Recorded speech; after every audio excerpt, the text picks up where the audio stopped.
will be recorded and broadcast throughout Parliament buildings and online. And I would advise anybody in the public gallery that they are welcome to use mobile devices as long as they're in airplane mode and all devices are muted.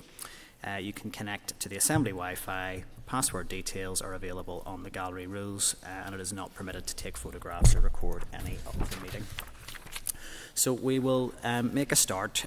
So I think I'll just begin by extending a formal welcome to everybody, and we'll go through that in a little bit more detail at item 3, but we are all very welcome for this concurrent meeting of the Education and Economy Committees.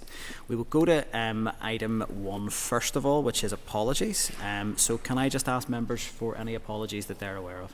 So Mike Nesbitt, Jonathan Buckley. Okay, thank you. Has a funeral, so she may join us or may not. Thank you, David. Catherine? And Pat Shane. Okay. Do we have any other apologies? Nope, that's great. So moving on to item 2, declarations of interest. Do any members have any interest that they would like to declare? Potter? Yeah, just to support the future and obviously receipt of yeah, no, that's great. Thank you. Any other declarations of interest? No, not seeing any other indications. So item 3, chairperson's business. So this is my opportunity to formally welcome you to the joint concurrent meeting, and I hope that it will be perhaps the first of a number of engagements that the two committees have. There are so many areas of shared interest across the departmental portfolios, so I hope this is a springboard for further engagement over the course of this mandate. I would like to thank the Chair of the Economy Committee, Philip, for the invite to the Education Committee to hold this meeting, and to the Economy Committee Clerk for his support and assistance preparing for the meeting. And I think it would also be appropriate to thank the Speaker for making the Chamber available today for the committee meeting. It's nice to be able to have the opportunity to hold the committee meeting in this setting. So that is the formal welcome out of the way, and we do have a lot to get through today.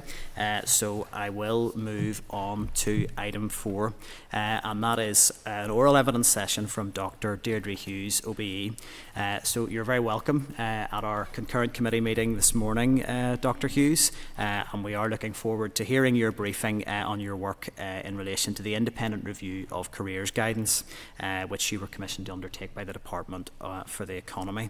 So in terms of how we'll go through this, I'll be inviting you to give an oral briefing. Unfortunately, we have no opportunity for a presentation. There's no facility for a screen to be used, so it will be an oral briefing. And I would ask for a presentation of around 10 minutes with a bit of latitude there, as there's maybe a fair bit to cover, but we'll look in around 10 minutes, and then we'll move on to questions and answers with members. We are going to have a lot of material to get through. Now, we don't have full attendance from the committee, so we have perhaps a little bit more time than we might have anticipated that we had today.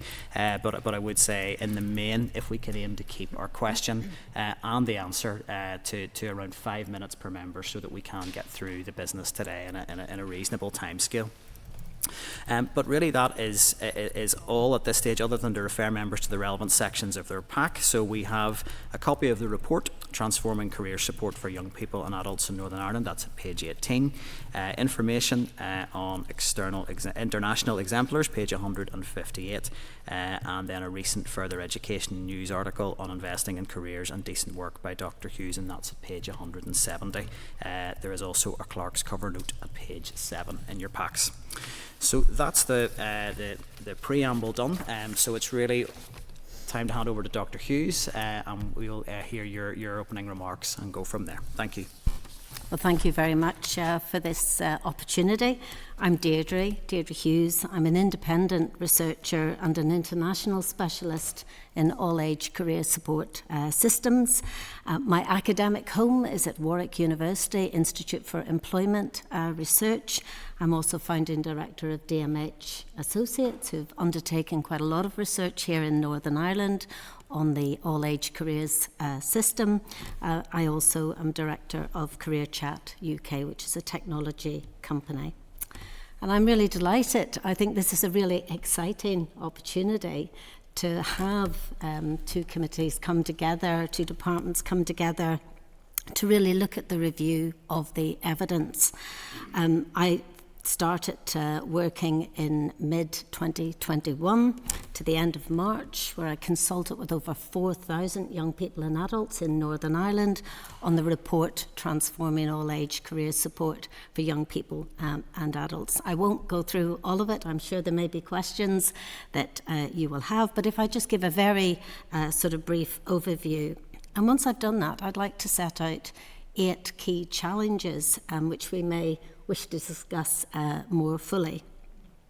So I think, first of all, it's quite important that we understand that career guidance describes a range of services which actually help people of all ages to manage their careers and to make educational, training and occupational choices that are right for them. You know, you'll know people in your constituency. It helps with their ambitions, their interests, their qualifications and their skills. And the technique is to ensure that people can relate the knowledge that they've gained through schooling to a very fast changing world of work. Often there are differing opinions on career education and career guidance. The OEC definition of career guidance is, I think, a very useful compass in all of the discussions. And in essence, I think we'll probably get into some discussion about what are schools responsible for, and indeed what is the career service responsible for. What's great in Northern Ireland is that you have got a statutory requirement under Article 20 of the Employment Northern Ireland Act, which does require the Department for Economy to provide career guidance in an impartial manner. And when we think about technological advances like artificial intelligence, fake news and many other things, if ever there was a time where we need access to impartial, trustworthy careers information, indeed it is now. Just very briefly to say the international evidence shows that government investment in career guidance does bring prosperity to individuals and windfalls to government. If even only a relatively small proportion of the population have access to this, we know that the evidence base that it does actually make a difference to outcomes, economic gains as well as social gains. If I just very quickly talk about finance and get that out of the way early on, the budget in Northern Ireland is £6 million, which is allocated for the National Career Service, with around 100 careers advisors employed as civil servants. And really just want to draw your attention really to how that compares to other parts of the UK. So if, for example, we take a look at Scotland, Scotland has a budget of 50 million via Skills Development Scotland for its budget. Wales has a budget of 29 million via Careers Wales and Working Wales. And England has a budget of around 100 million, and that's a very conservative estimate there. So in essence, when we look at the investment in career guidance at the moment, here in Northern Ireland, it's about 2 times to 5 times less than in other parts of the UK. But I think the important thing to say is that the money that is invested here in Northern Ireland, working with a leading economist who's looked at whether do you get a return on investment for the money that is spent, and the answer is yes, then indeed it's very similar unit costs to other parts of the UK, and indeed for every pound in Northern Ireland that is spent, you're getting a £2 return. I think just very, very briefly to say that there's clear recognition really that at these levels of resource, the Department for Economy Careers Service simply can't deliver the level of personalised one-to-one support that many thousands of young people and adults and employers might want and expect in Northern Ireland. So I welcome this committee because it really does, I think, present an opportunity to think about the art of the possible going forward. And I think it's also important to say that even if skill levels balanced, in terms of the needs in Northern Ireland, there are not enough young people to be able to sort of coming through the system to fulfil that. So one of the important points I'd like to emphasise really is that perhaps now is the time to think about how talent pools can be accessed. And indeed, in many countries like Singapore, in Wales, in England, in Sweden, the debate is very much around how are we going to motivate adults, particularly adults with those middle skills, or adults who are highly skilled, whose jobs perhaps are at risk or that they are underemployed. And I think this is where there's an exciting opportunity to think about how can we refocus, how can we reframe the all-age career support system here in Northern Ireland. And I do think that the foundations are here. I'm very proud of Northern Ireland and the foundations that are here, but there is certainly scope to do more, to be more creative and more innovative. And I often say to people looking at all-age career systems, think of 4 E's. Think about how we're embedding careers in the curriculum. Think about enrichment activities for all. Think about employability and skills development. And think about enterprise self-employment and entrepreneurship. And where we actually look to other countries, and I've just finished a 15-country review and the province of New Brunswick in Canada, and taking into account what's happening here in Northern Ireland. There are strong advantages to having a national career service, such as scalability, cost, consistency, and centralised expertise and resources. If we look at places like Austria and Switzerland, where there are cantons or municipalities, what we see is a proliferation of websites, careers websites, that some might argue that that resource, if done well centrally, can actually provide more savings but more impact for the citizens. And nearly all countries have what I would call hybrid models. So that's collaboration between a national career service and our education, our employment, and industry and labour markets. And so I said 10 minutes was my brief, so I've got lots to discuss, but I will come to an end really, and if just you want to cover some more issues, we do have time. So well, thank you. Yeah. Just to say, the big message is start early. The evidence base is clear, and we have got some new evidence in Northern Ireland. The Department of Education, I'm sure, will say more around career-related learning in primary schools, where just recently 32 schools have contributed over 1,400 children sharing their stories of their aspirations. And one of the main things from that particular piece of work is that there is technology that can be used to match employers and volunteers to be able to support schools to help with career-related learning. And I hope we can have a conversation around how technology can actually propel us forward around getting that closer relationship between education, the world of work, and indeed the added value of the career service in that. But just out of interest, I took a look at the data, and I noticed that 35% of the children are aspiring to culture, media and sports occupations. Footballers, very popular amongst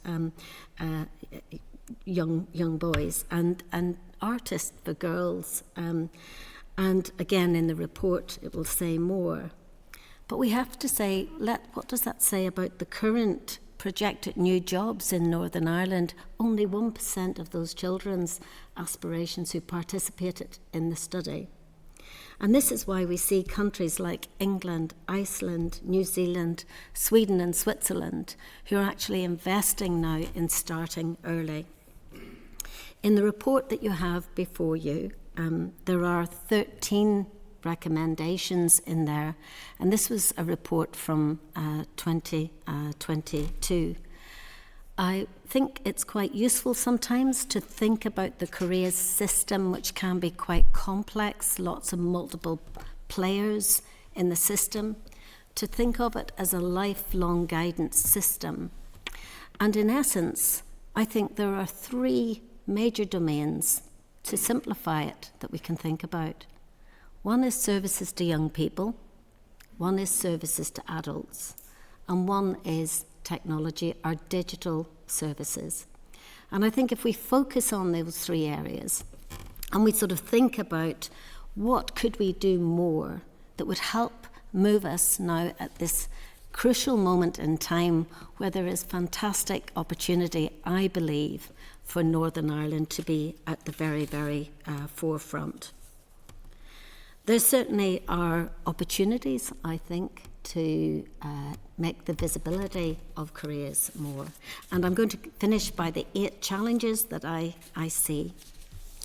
Challenge number 1 is the career service is a universal service, but in terms of awareness, engagement and take-up, it's not universal for all young people and adults. So there's a challenge. Secondly, there's only so much resource available, and in these difficult times, the trick is to see how can we get a balanced service that serves the needs of young people and indeed adults. And when I say that, I mean parents, adults in work and outside of work. I think thirdly, the challenge is how can we strengthen, if you like, the Connected Careers dialogue, not just across the departments, but through the organisations in communities that are in receipt of funding for careers and employability support. And there are some interesting models to look at how that dialogue can be strengthened, alongside understanding better what are the student journeys. Where did these young people end up as a result of our schooling system?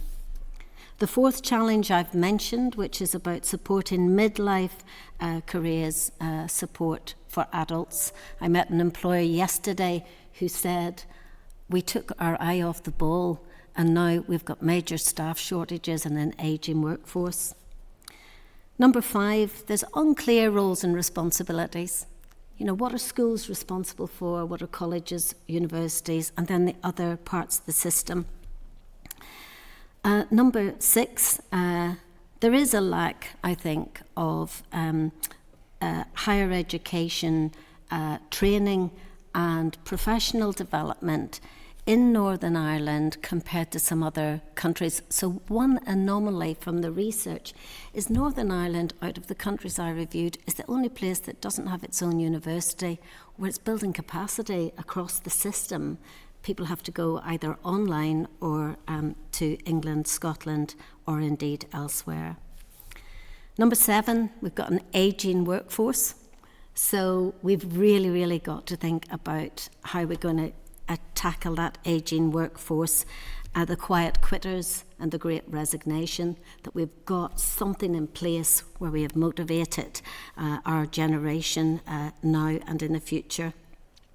And then finally, I think one of the important things for us to really focus on is how can we bring the parts of the system together much better to get more impact and greater efficiency. And I do think that that's about cooperation, communication, and looking at the policy levers that you can use to achieve that. Thank you. Thank you, Dr Hughes. There's a lot to unpick there, and I think even out of those 8 challenges could keep us occupied for the remainder of the session. So I really appreciate you taking the time to go through that. I wanted to pick up with my first question was really, I think it was the challenge you identified there at number 5, the unclear rules and responsibilities. So just how the system interacts with itself and how the users in the system interact with it. You didn't really draw, I think, a major distinction between careers advice or careers advice and guidance and careers education in your report, although those roles are quite clearly delineated within the departments. do you think there is scope to really merge those functions, to bring it under the responsibility of one department? I know the Independent Review of Education was quite clear that they felt actually in terms of the whole educational journey that really it needed to be under the umbrella of a single department, really, of lifelong learning from early years right through to adult learning. Thinking about careers specifically, do you see scope in that, or even at a lower level for careers advice in and of itself, given that it is so cross-cutting, you know, across age demographics and different sectors within the education system? Would you be able to speak to whether you think there is scope for maybe bringing some of those functions together rather than keeping them in those departmental silos? Yes, well, again, there are, if you look at different models in different countries, sometimes you find that careers does sit very much firmly in the Department of Education. In other cases, it does sit more towards the labour markets.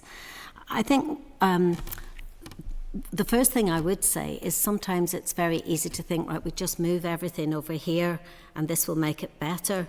I think it's much better to sort of look at the evidence base and really think about what could we achieve in the current system that we've got.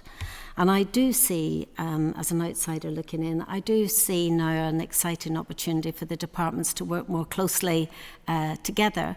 And I see examples of that already. One of the things to say is that when the report is published on the 15 country reviews, which I think will be very, very soon, you will see that for career education and career guidance, sometimes you have it sitting in public employment services, sometimes in education, sometimes in, if you like, economy. And I think one of the things that's most important is to think about what problem are we trying to fix here. And my observation when I look around the world and then I look at our system here at the moment is often people will say, well, where's the best system, Deirdre? Of course, there's never a silver bullet. But for example, there are some things which we know for sure is that it's notoriously very, very difficult for schools to deliver on career education, putting aside the impartial career guidance piece as well. So there's an argument not to have career guidance in schools for that impartiality aspect alone.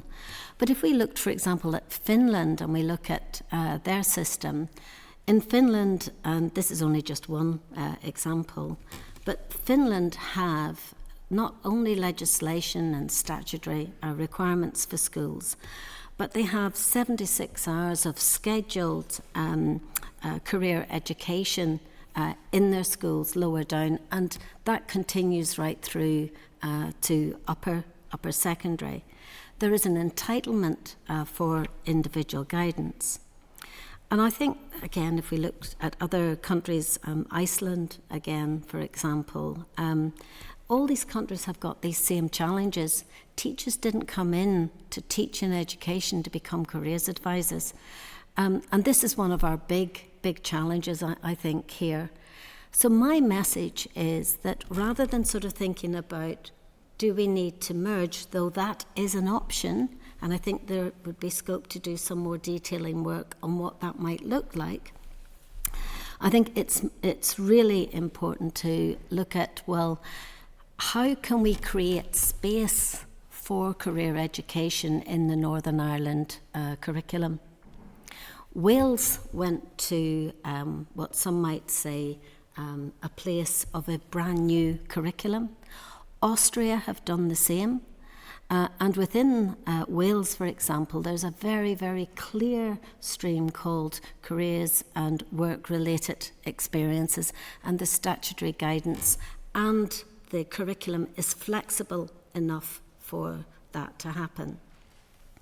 I think the main message I would like to leave the committee to think about is the evidence base and what does it say about career education and how student outcomes can be improved. And if I just give you this example before I sort of read my notes, but it's simple. Volume really matters. The evidence shows that the more young people get exposed to career learning experiences from an early age, it makes a difference to their outcomes.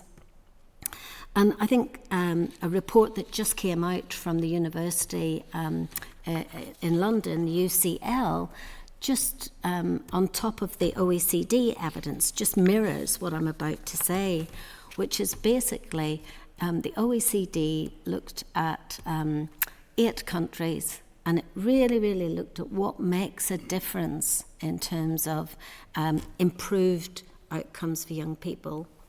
And they came up with a figure between 8 and 10 activities. And those activities are where you have career talks, you have assemblies, you have work-related experiences, you have a real rich diet that's consistent throughout the education programme. What we've got at the minute is we've got something where, if one were to parody a careers advisor coming in at the end of the experience, almost trying to supplement a career education programme that perhaps was lacking.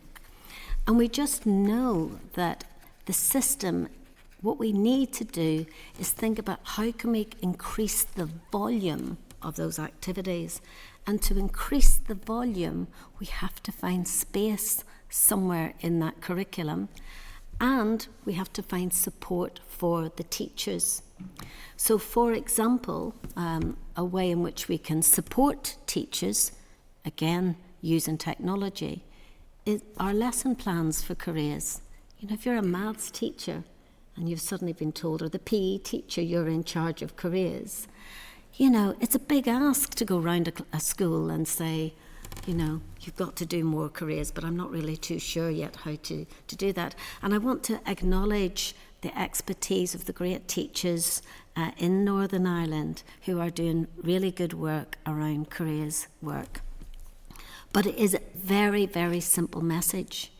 If we can get that diet of careers activities embedded in education on a much more regular basis, and I talked about Finland, you know, where the hours that they have allocated.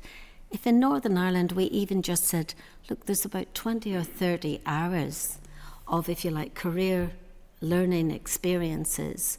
You know, you meet employers, you have assemblies, talks, group work, you get a one-to-one.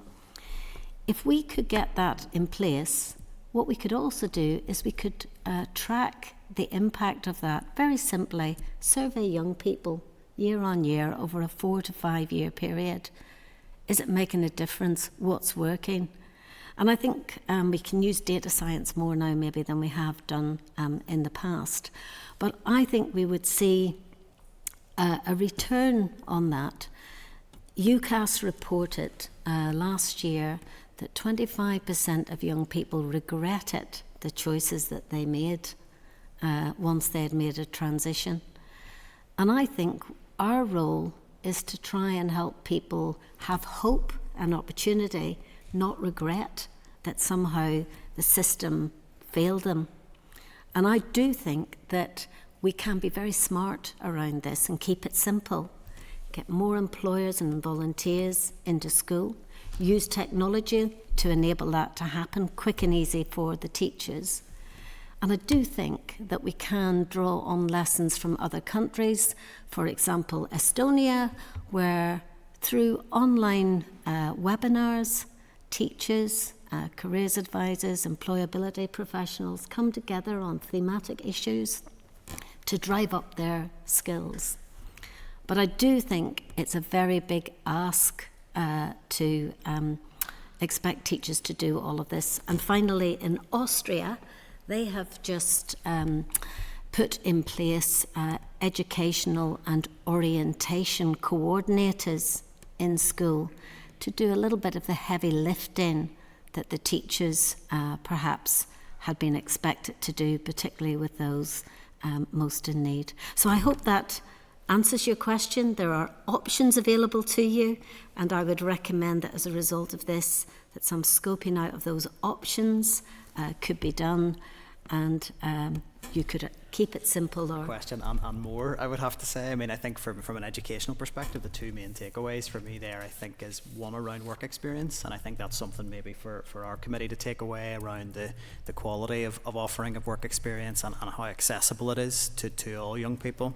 So I think there is an issue. The feedback we get from young people is that it can be really, really difficult to secure a placement if your parents don't have the right connections, but also the system through the EA of accessing it is really cumbersome and puts a lot of employers off. So I think that's something for our committee to take away, and something maybe just I'd want to note. I would have a slight concern if everything sits within schools, that around the different school types, that kids could be boxed into a certain pathway. Well, if you attend this school, then university and a profession is your pathway. If you go to this school, it'll be vocational, and the doors might be closed. I think we need to be really wary of closing doors for our children and young people, and I worry that sometimes the system we operate closes doors rather than opens them. I'm not going to ask another question because that answer was so thorough. So I think at this stage I'll just pass over to the chair of the Economy Committee, Philip, for a question, and then we'll go to those. Thank you, Nick, and Dr. Hughes, thank you very much for that.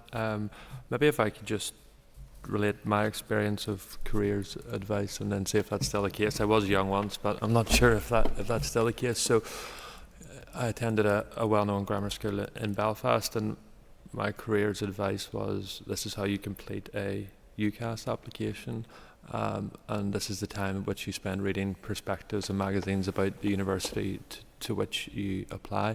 And obviously, you know, that's a traditional pathway for many people to go down, but I never actually thought of what that career would be or what you would study. Maybe if I had better careers advice, I might not have ended up where I am today. But and then when you go to university, it's more about going through then the motions of obtaining that degree, and then at university you're not told then, well, with this degree this is what you may wish or not wish to pursue.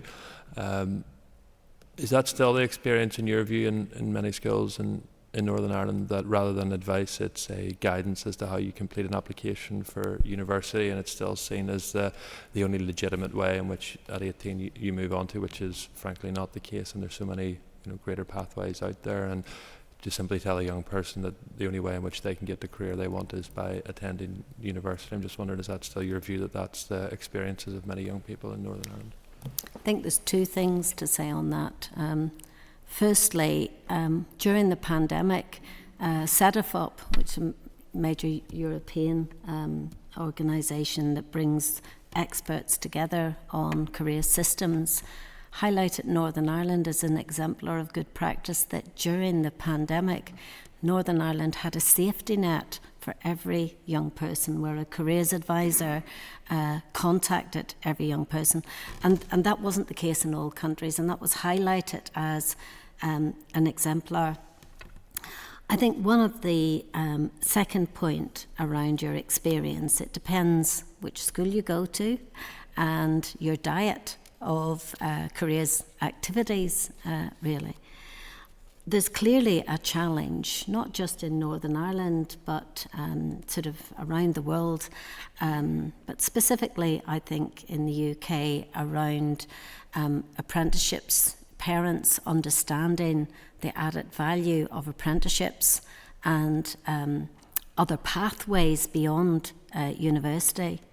So I think what we have to do is attend more to how can we help people with this career exploration, and how can we ensure that a careers interview can be really meaningful for the individual. And I think going forward we can expose young people through technology, a whole range of different ways in which you can learn about careers, ranging from gaming, chatbot technology, podcasts, videos, meeting people, so that when they have that careers interview, that it can be really, really most effective. And I think one of the important things to say here is that there's a real opportunity now to get a narrative going in Northern Ireland around what great opportunities there are in Northern Ireland. And it does link back to that idea of how can we make career support more visible, not just for young people, but for the parents to be involved. And I'll give you one example. In Scotland recently, they had 8 webinars that were aimed at parents to help educate parents about the range of pathways. And they had over 3,000 parents who attended twilight sessions just to learn more about this. So I think what we've got to do is really raise our game now around the range of opportunities and to help people. Sometimes we always, there's regret in our lives in some ways, decisions maybe that we made. But I think our job now is for this generation of young people and adults to focus on where are the places and spaces in Northern Ireland for online and offline all-age career support. We have to think about services deep in communities that the man and woman on the street can recognise. And I have a few ideas on that which I'll come on to later. So celebrate, I think, what's good. I think clearly about what the role of schools, colleges, universities are when it comes to career education. The OECD uses that umbrella term. And I think what I have seen work very well is a partnership model where there's clarity around the roles and the responsibilities of an impartial career service that can bring that scalability and can bring that professional expertise through its skilled workforce. But we have to sort of scaffold the learning and pepper it more in our system. No, that's perfect, thank you. So Saoirse, you'd indicated next. Yes, thank you, Chair. I just want to say from the outset, I really want to thank both chairs for facilitating this. Philip will know that we've spoken about this, and it's a big passion of mine in terms of careers and skills and jobs. My colleagues have touched on some of the broader things, so I just maybe want to try and be a wee bit focused. So you've talked there, Deirdre, about the National Career Service, that's in other places, touched on the importance of lifelong learning, the missing middle, which is what we sometimes talk about in terms of the economy, in terms of qualifications, mid-career transition due to a tight labour market, and barriers to access and talent due to immigration policy and other much more centrally held policy pieces.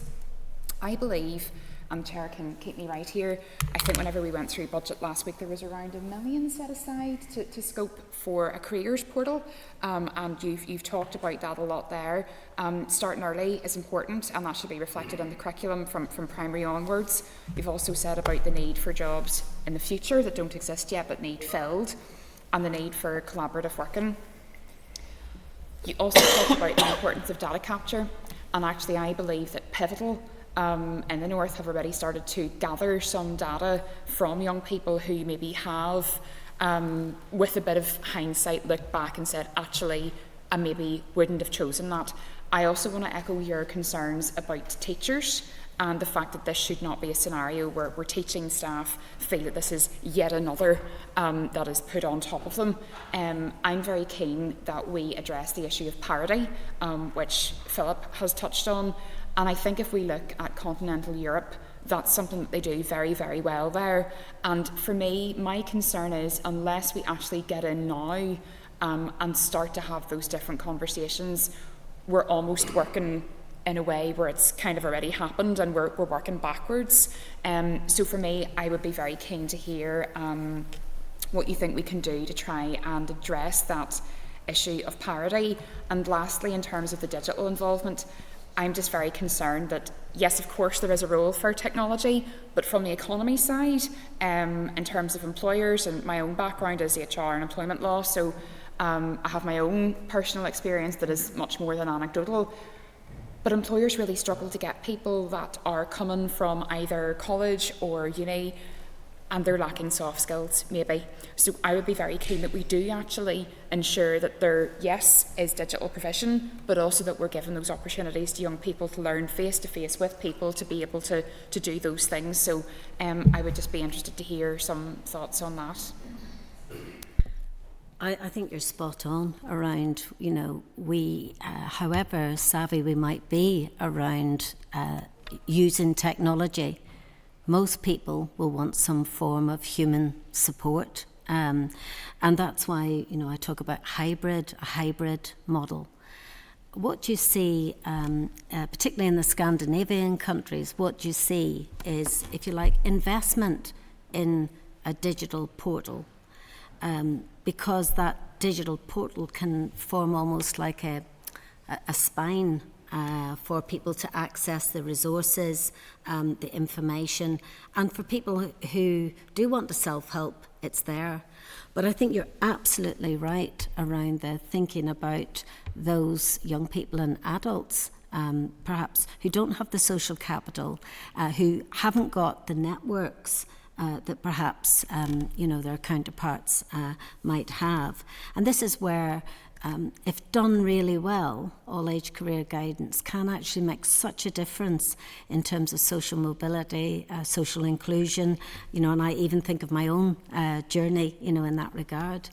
And this is where I think we have to, in that sort of parity, we've got to sort of learn now, and Northern Ireland, this is the first time that a report, which will be published, I hope, very shortly, will show you what these other countries are doing around their digital portals, and you can leap ahead in terms of seeing how you can move forward on that to good effect. So I'll just deal with the quick digital, and then I'll talk about the thing that I'm really passionate about, which is where do the people in the communities go for the support. But if you look, for example, at Norway are now using their careers portal so that they can actually capture what are the frequently asked questions that people are when they come onto the portal. And they're using AI with guardrails around it to be able to answer those sorts of questions. We can also see in other parts where chatbots, for example, are being used in Belgium, Flanders, and in fact this isn't a recent development there. This is a new development. So I think what I'm really encouraged by is that the Career Service now has a digital team, which it didn't have a couple of years ago, and it really is, as far as I can see, being very methodical about what would that portal look like. And I really think that portal needs to be in place, you know, as soon as possible. And then you'll see in the report that the recommendations that I made, I did actually recommend that we should be really looking at test and learn pilots, career pilots in local areas, perhaps, you know, with the area learning communities. And so that we can have a place-based approach. And these test and learn pilots, I think, can help us over the next year begin to learn more about, often we see in local areas, if we think about the long-term unemployed, we often see multiple agencies all targeting the same group. We could be really creative in places alongside those other support where we can have professionals training together, learning together, thinking about how we can get really good places that people will know that it's not just careers, where maybe they think, oh, well, when I was at school I had to see a careers advisor, but that we have careers, we have youth, we have health, we have models overseas, in, again, Denmark, dare I say Finland again, but we have other models where we have more multi-agency working together in the interests of the people in the local area. And I do feel that we could do something really exciting in Northern Ireland. Either look at capital spend projects where you've got new buildings, create those multi-agency centres that don't look like per services for per people, but that bring that together. And I do think that we really must think about that middle skills. The more adults that we have in Northern Ireland switching off lifelong learning, then we're just creating a problem for ourselves further down the line around, as a nation, our economic prosperity and well-being. Credentials just, yeah, do you have any views on those? Because obviously OU are piloting some of that, and when you look at retail and hospitality, sometimes those are viewed as low skilled. Kathy, Sinead and myself sit in the skills IPG, and sometimes we struggle to get over that actually those are highly skilled, critical jobs. Just wondering your view on micro-credentials and skills passports. Yeah, I do. The answer Sorry. is yes. Ireland have got a very interesting, I think, approach around micro-credentials and open badges. And again, this is part and parcel, I think, of where we are now at this moment in time, that we do have to think about what we can learn from elsewhere, what we know what works here in Northern Ireland, and actually be a little bit more creative than maybe we've thought of careers in the past, which is a school experience. We've got to think about that career learning. A simple thing, for example, and it sort of links to credentials, but it's a simple thing. In primary schools, I was involved in a research project in the Midlands, and the parents said, if you give the children a sticker when they come home that says they've done something on learning about the world of work, we'll have a conversation with them. Now, that wasn't a formal micro-credential, but we can look at things like that where we can make the visibility of learning about the world of work more apparent, and I think we can harness those micro-credentials to help people upskill on their own terms as and when required. Before we move on, I just want to welcome the children from St Patrick's and St Bridget's Primary in Ballycastle. You're very welcome for joining us today.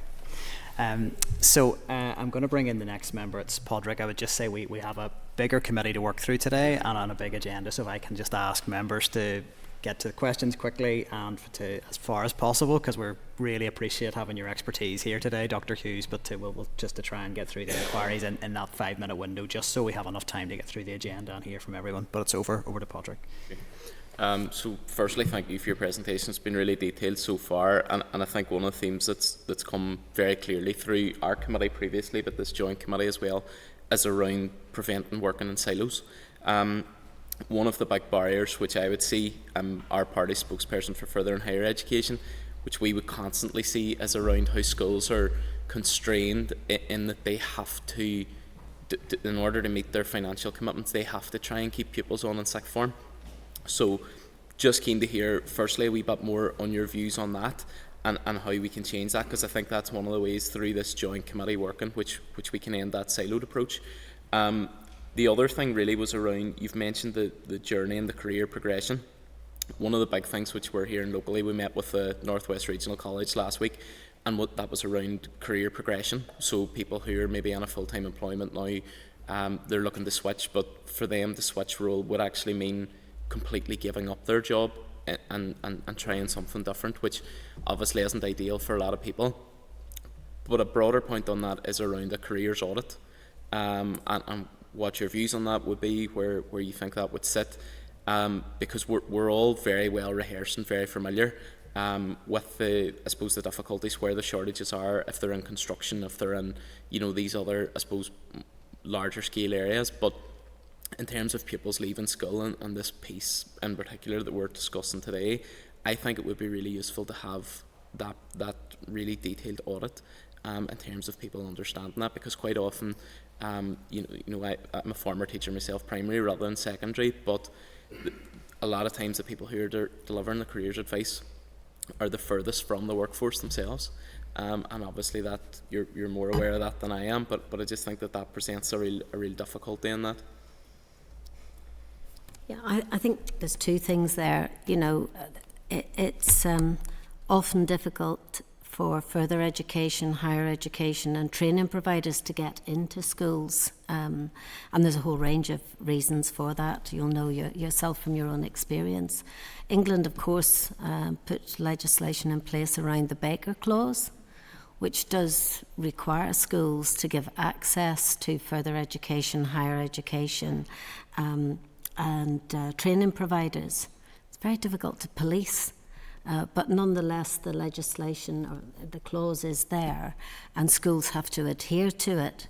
So I go back to the point around whether you need to put in place something that is sort of statutory requirement, which ensures that FEHE can get into schools and training providers, or whether you create the conditions, the space where that can happen.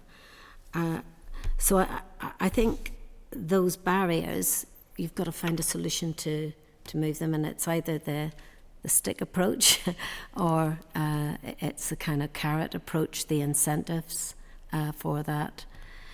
On the business of the careers audit, I'm pleased, just for clarification, you're thinking about adults that might need an audit of where they're at when you... For schools as well, because I think that, you know, we would deal with a lot of young people who would come to our constituency office who would be wanting to go in, so placement's a big one. Young people who are maybe looking to try and get a placement in plumbing and you know, in any of those vocational areas, really, they're finding difficulty doing that.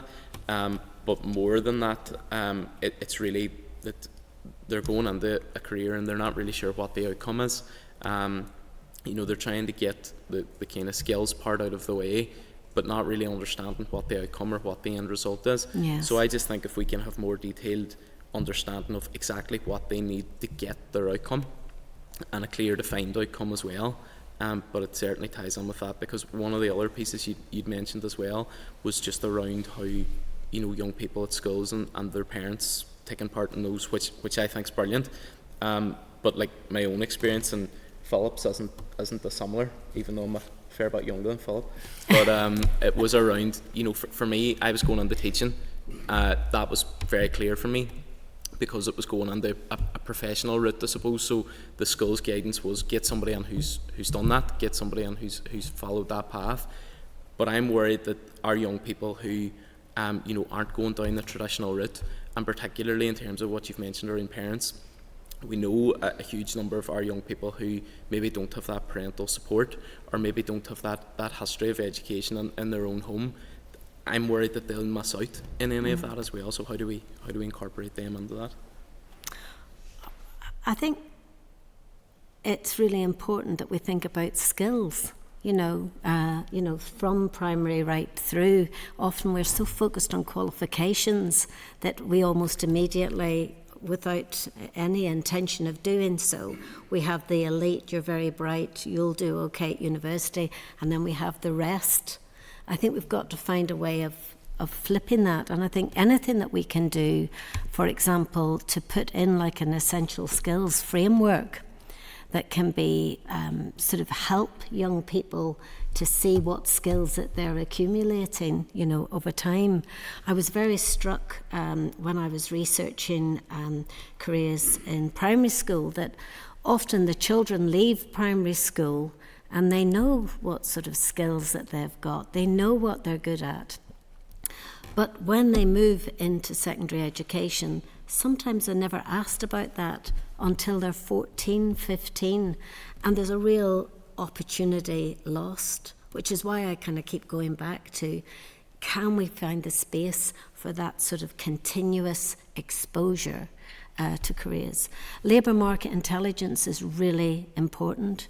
The Career Service in Northern Ireland, you've got a Careers and Information Occupational Unit that does appear to have its finger on the pulse around producing labour market intelligence. And so I think we've got to look at how could that, again, you know, there are labour market partnerships in Northern Ireland as well. So it's like, how can we make sure that we can get intelligence that is about the skills the individual has, the skills that our economy needs, and how people have made their journeys into that, which is partly why I do think we could do more on the data science around young people's journeys.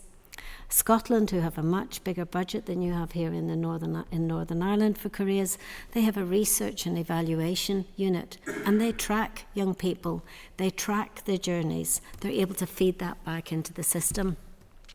And, you know, I just think for young people to get exposure to role models, we're going to find more what I call misaligned actors in online platforms now where they will claim to be a career coach, or they'll claim something that is a hallucination.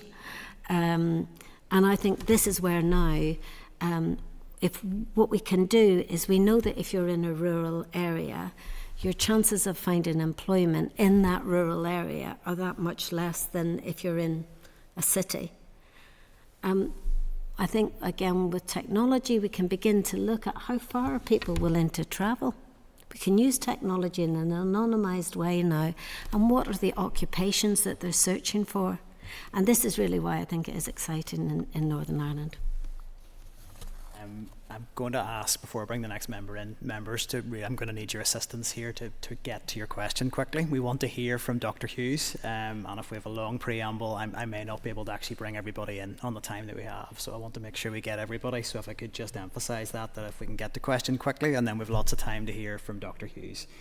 So I'll pass over to David. Unfortunately, we've had a run of economy members getting in first, but we've saved the best questions to last. So, David. I'm coming at this from economy, and sorry for the preamble, but I want to make a couple of points.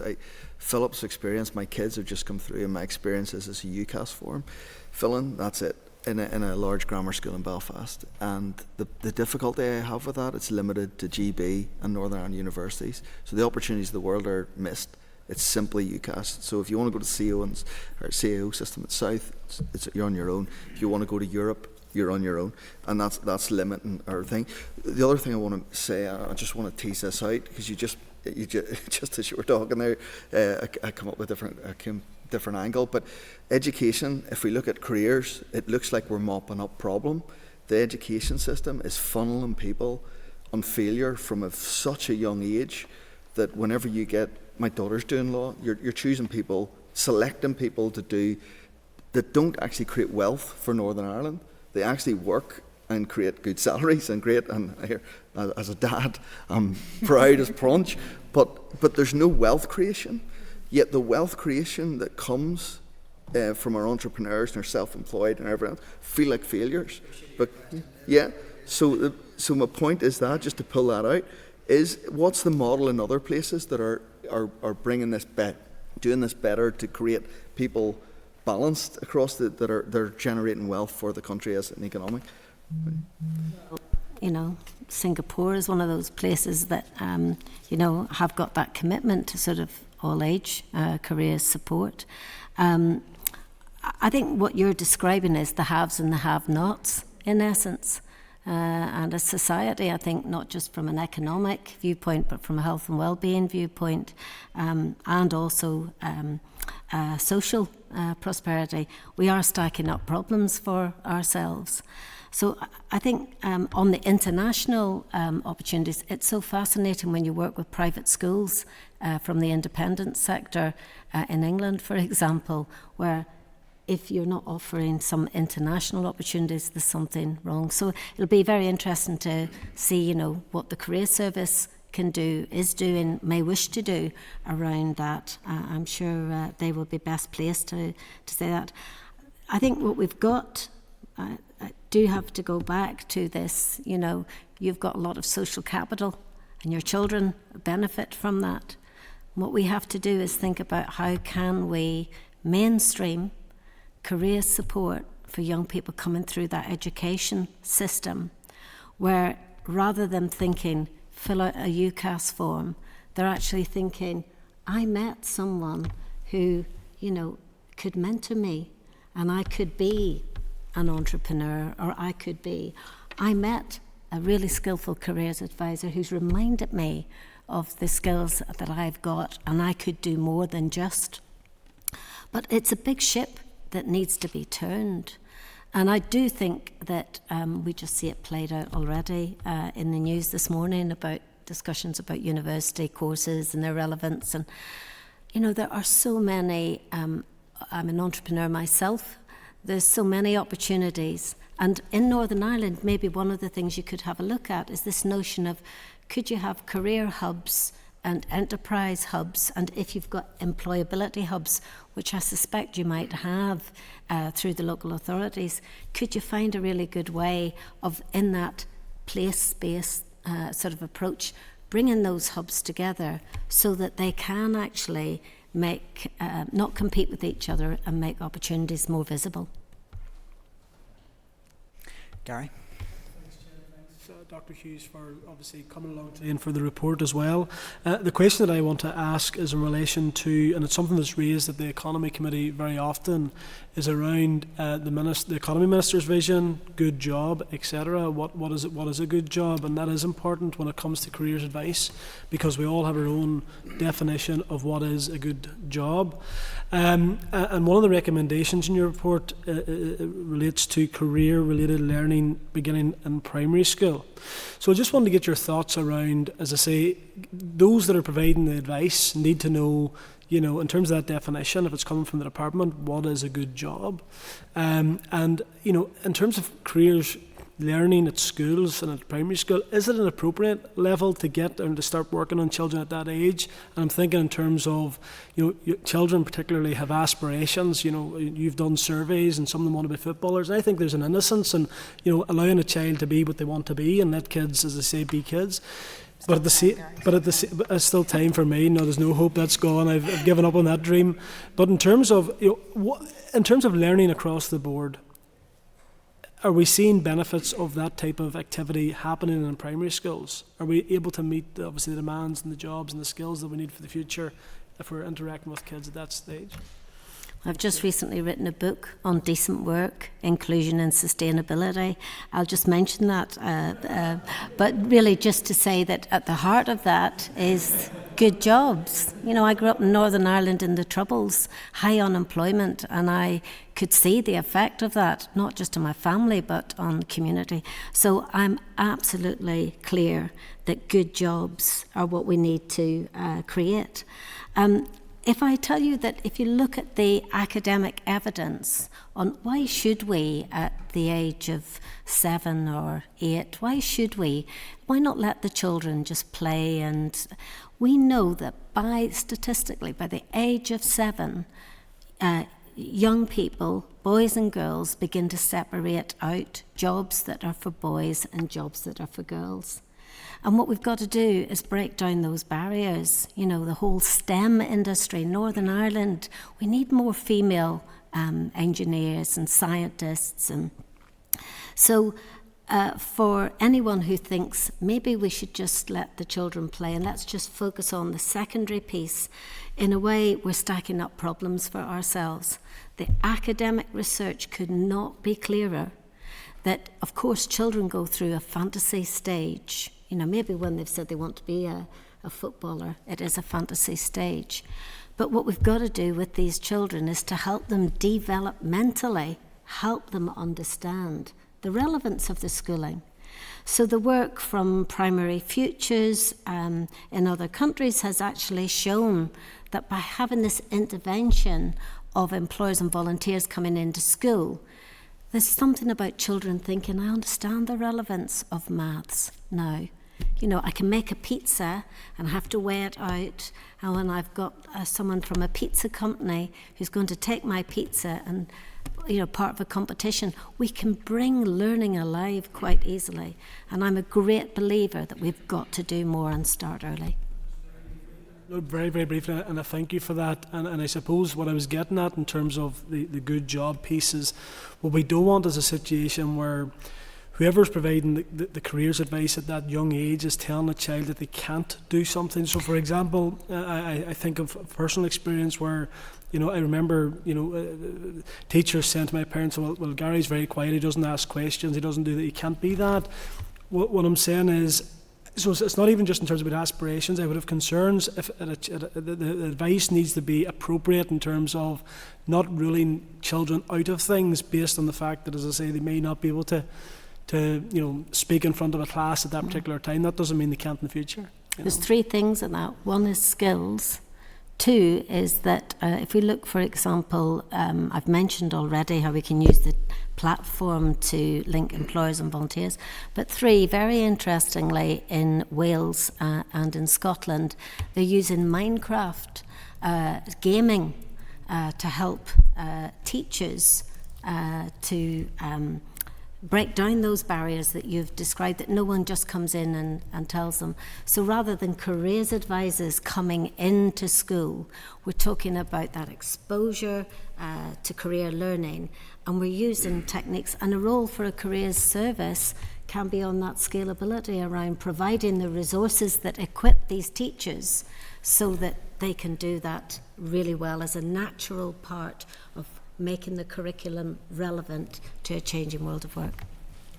Thank you.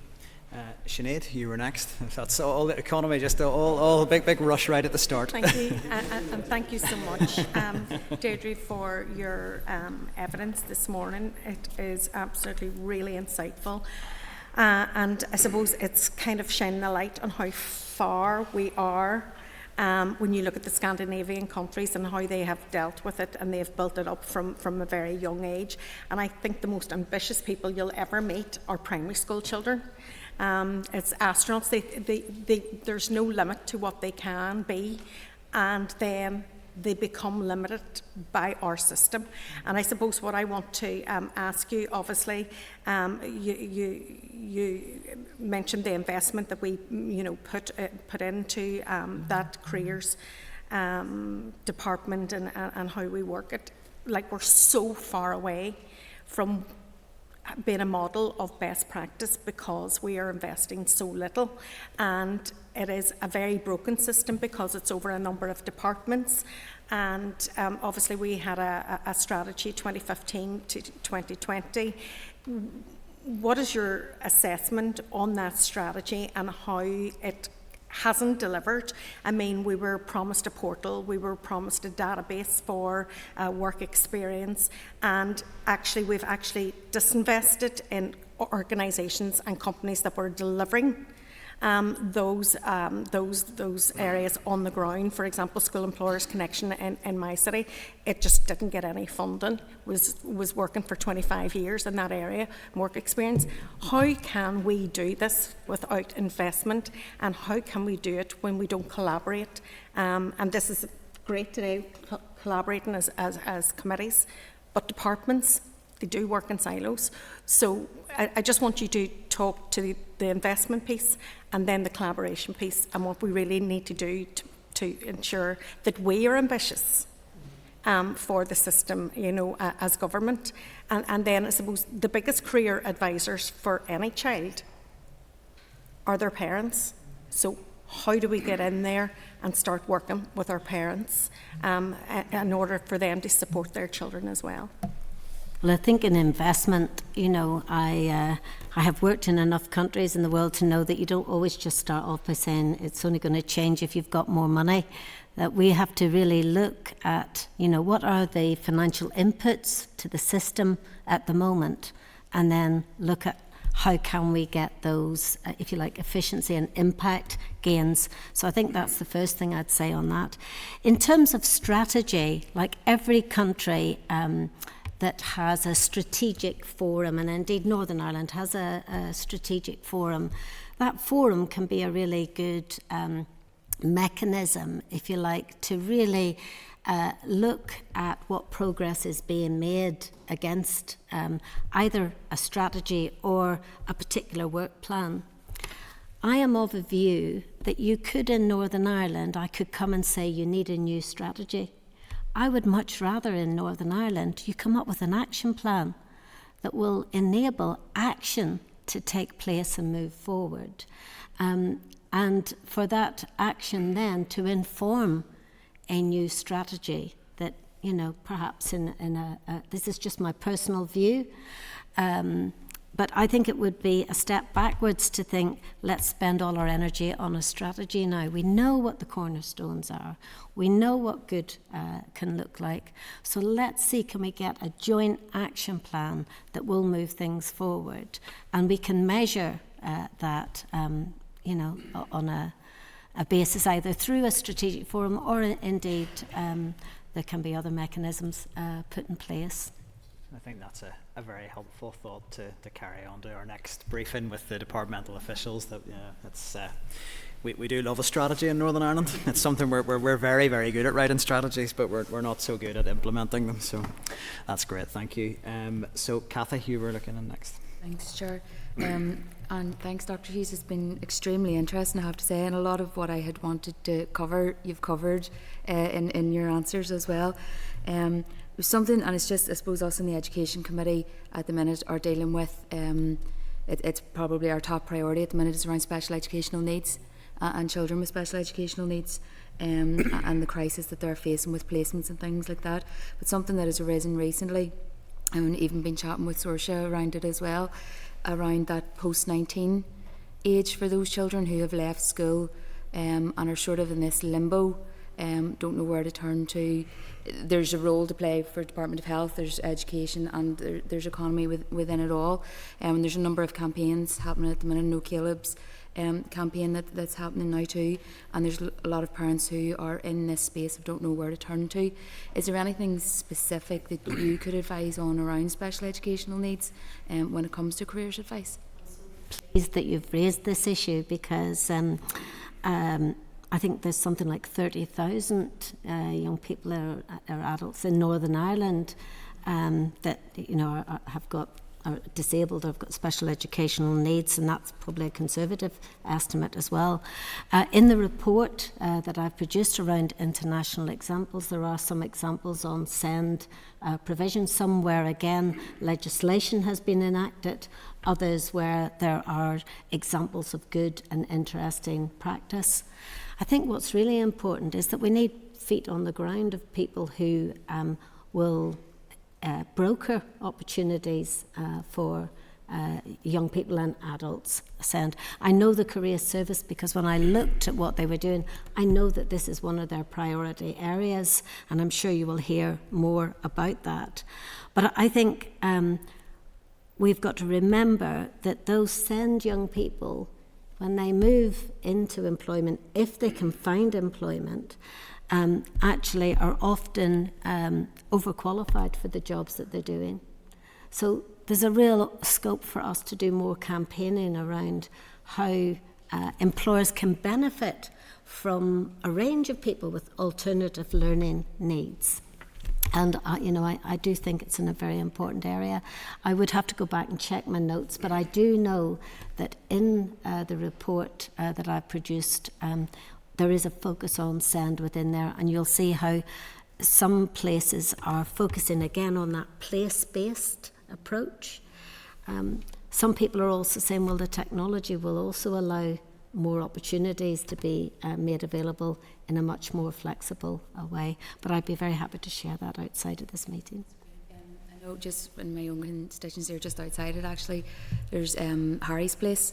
And they say that all the time, if they had the ability to be able to go into schools themselves, they are a social enterprise cafe who have post-19-year-olds coming to develop their skills and their barista skills, their money skills and everything. And if they had the ability to be able to go into schools and talk to schools about careers advice and where to send these kids as well, because like you say, they're saying these kids are running rings around us.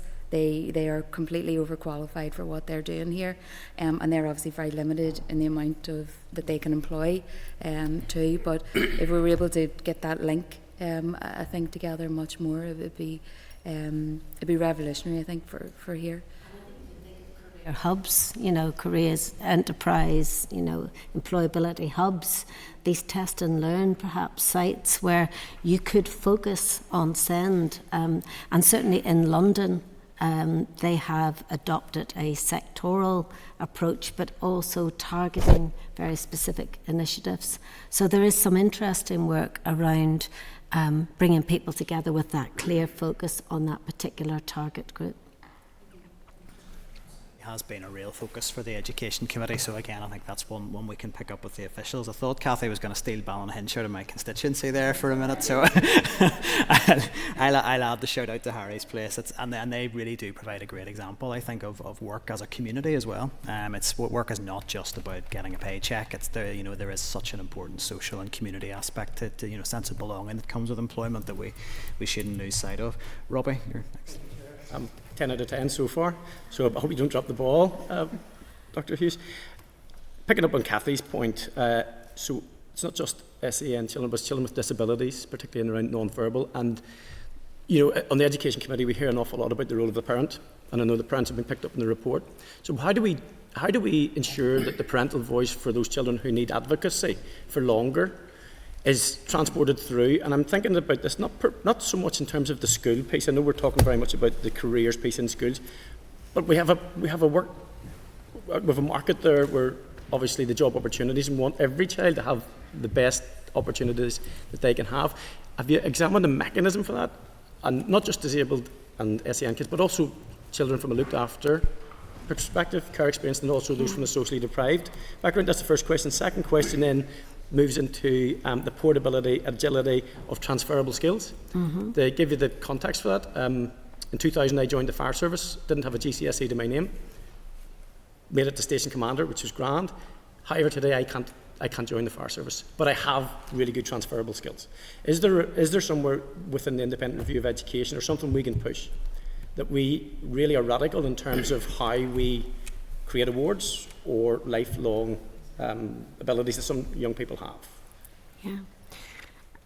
Firstly, on the parents, I do also think that beyond what I've said already, on the advocacy piece, further education and sort of SEND specialists, there's great scope, and higher education institutions as well. If we think about the knowledge that these organisations sit on around employers and where the opportunities are, there is a real, I think, opportunity to find a way that connects that but also brings parents into the conversation. And remember, parents are employers as well sometimes. So I do think that sort of we need to do more around career conversations with these groups of parents around, what's the reality for them, and then how can we make that connection to the opportunity structure. And I do think that there is labour market intelligence in Northern Ireland where we can actually do more around targeting employers to, quite frankly, step up and to open their doors to more placements, more work experience. Many employers will say they haven't got the skills and schools aren't preparing them. But actually there's a responsibility on those employers to be willing and open. And so any incentives that can be found to do so, great. But I do think there is a challenge there to employers. And then I think your second point was around transferable skills. If you look to Canada, for example, Canada have got a system online where anyone in Canada can actually have a look on a portal and do a little skills assessment, and then actually look at how those skills can be transferable elsewhere. I think as the labour market tightens, more employers are going to have to think more liberally around who they're willing to bring on board around past experience. We talk about selection processes, but they're not. They're deselection processes because employers apply conditions as a filter to narrow down the pool of people. So is this where we're maybe getting to, where employers perhaps could be asked to become more modern in terms of their assessment at the initial stage to try and get the right fit, which stops precluding people? And I think, to be fair, careers advisors who are out there in communities working with adults and often are knocking on the door of employers and asking them to have fairer policies or give someone a chance. I do think there is something around, I know campaigns can sound expensive, but one of the things I love in Wales is that they came up with a hashtag called #ChangeYourStory. And that is all about giving people chances and also sort of having that dialogue with employers around recognising that people have past experience, that those transferable skills can be parachuted in. And as the labour market tightens, employers will realise that. But I think now is this moment in time where if we can get that message across, particularly for adults who are a bit fed up with work and might just throw in the hat and think, well, I'll just not bother. We need as many people as possible to enter into our labour market and re-enter into our labour market, and to want to stay in Northern Ireland because it's a great place to live and they can earn a livelihood. And I think that's the vision around what really good all-age careers support. It won't solve all of the problems, and it is complex, but it is worth the investment around helping to give people that different entry routes to a world of work beyond the traditional. It's a great shame that you had that skill, and yet if you wanted to go back, you couldn't go back into it. They know what I'm like as well. It's 16 years experience. That might actually stop them from taking me back. Thank you. Cara, thank you, Chair. Thank you so much, Dr Hughes, for such a detailed briefing. We've learned so much here in such a small amount of time. I recently met with Speakers for Schools to hear more about the work that they do, and I think it's fantastic that they draw upon the importance of bringing in speakers to motivate our young people and maybe talk through some career paths that they mightn't have thought about. I mean, myself, it wasn't until my early 20s I met a female politician, so maybe it wasn't something in my mind. I thought that if you can't see it, you can't be it. So just really important to include them here today. You'll be happy to know I just have 2 questions. The first one is around the module that is Learning for Life and Work. So you talked about the importance of finding space in our curriculum to really focus in on careers advice and talking about a young person's career and future.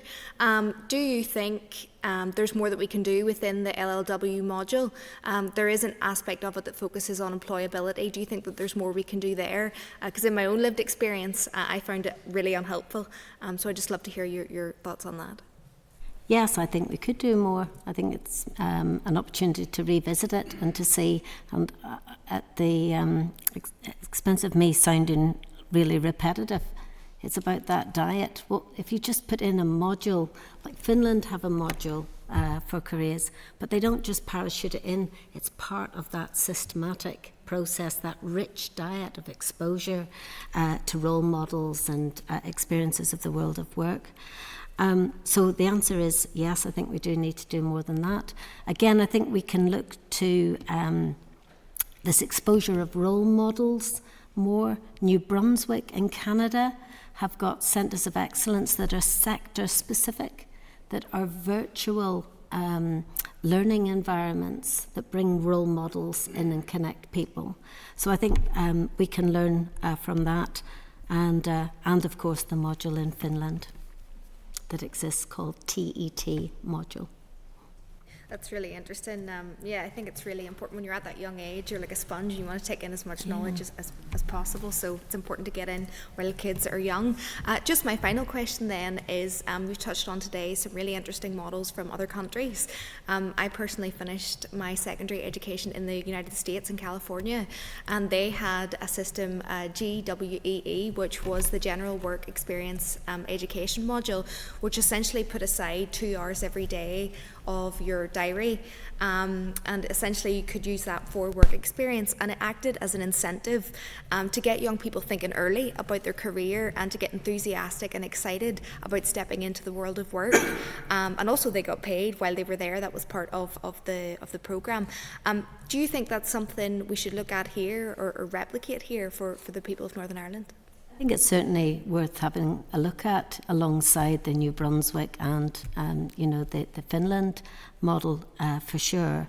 Like, I think the more we can reflect, they always say if you write something down, you're likely to remember it rather than just sit and listen. So I think the more we can within our education system get those young people that regular, remember if they had 20 to 30 exposures, each year, just think about how much they would remember compared to that just, I'm going to give you a careers lesson now on a Wednesday afternoon. And so great opportunities for us here in Northern Ireland to do some policy borrowing, but also to build on the good work that's here already and refine it and push the boundaries a little bit more around reframing what we're doing. And it's just David is our last member to come in. We've covered a lot of ground today, so we really appreciate your time. But over to you, David, for the last question. Thank you very much, Chair. And being last, I'm actually going to probably piggyback on some of the things that have already been drawn out. And thank you for your presentation so far in that regard. My colleague and chair of the Economy Committee, Philip Brett, was talking earlier about the culture and how he experienced going to. I too went to grammar school. We had the UCAS form, of course, but we did have a careers fair brought in. We did have careers teaching largely through Learning for Life and Work and so on as well. And it wasn't perfect, but I think we did have some good things there that helped us. But there's no doubt that, and probably it is particular to grammar schools, but not. I don't think it's only grammar schools. University is still seen in this place as the gold medal prize, the ambition that everyone aims for. And if you can't make it, then you look at your other options. And I think Northern Ireland is changing that regard. There are wider offerings, even ones coming from businesses themselves for school leavers.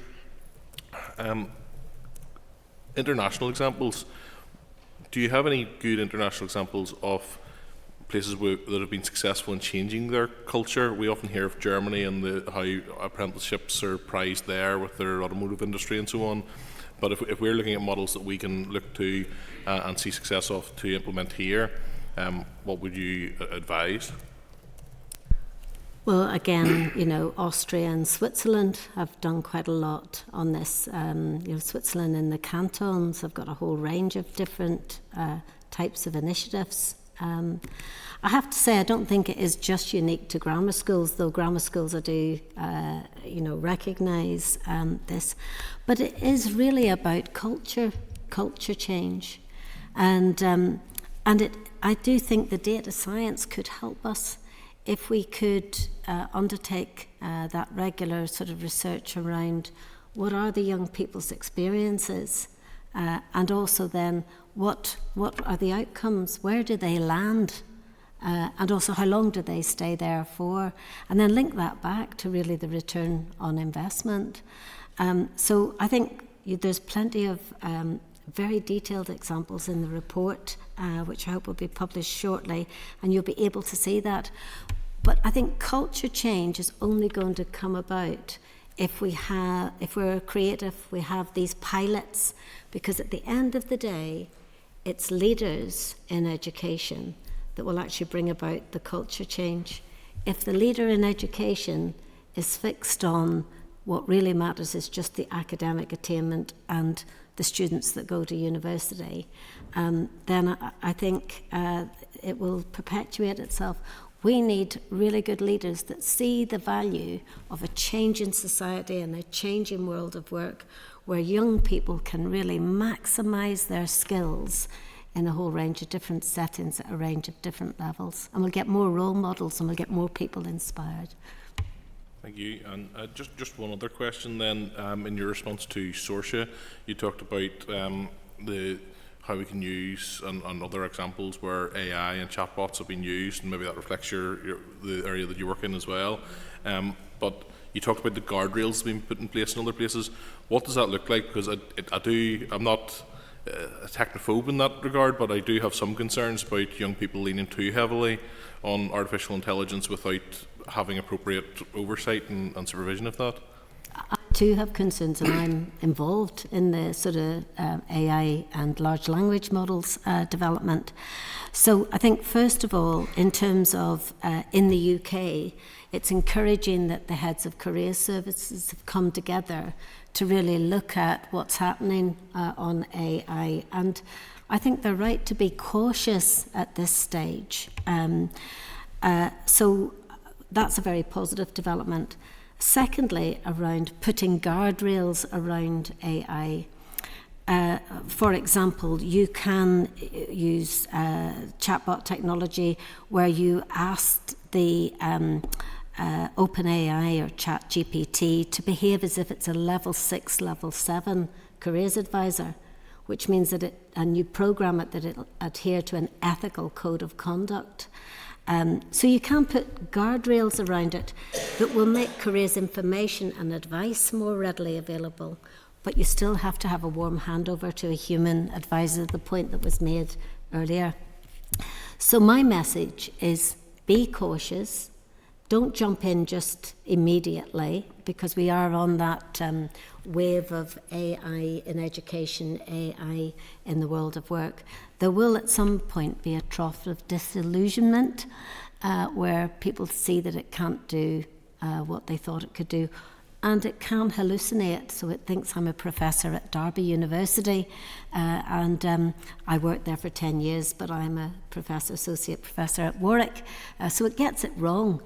But I think what we can do is keep up to date, as indeed the digital team are doing with the careers portal, keep up to date with what's happening. The market will step in on lots of sort of tools that could be used. And I think for government policymakers, it's making sure that the market doesn't get so out of control that you have rogue traders in there that will do some damage. So I think embrace in the gaming, look at the chatbot technology, and really focus on the pace of change is phenomenal around what's happening with the new ChatGPT 4.0 that was released 2 weeks ago.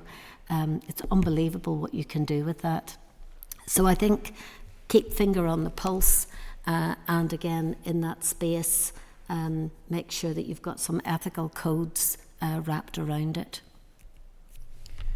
Thank you very much, Dr. Hughes. I think that has been such a wide-ranging and insightful briefing this morning. It really has been so helpful, and it's given us an awful lot to take into the next evidence session, and I think in the ongoing work of both committees, and hopefully a bit of joint working in the future on these issues as well. So we really want to thank you for taking the time to brief us so comprehensively today. So thank you very much for your time. Well, thank you very much. You do great work, and I really am very excited about the possibility for Northern Ireland to be the go-to place for innovation in this space. So thank you very much. Thank you.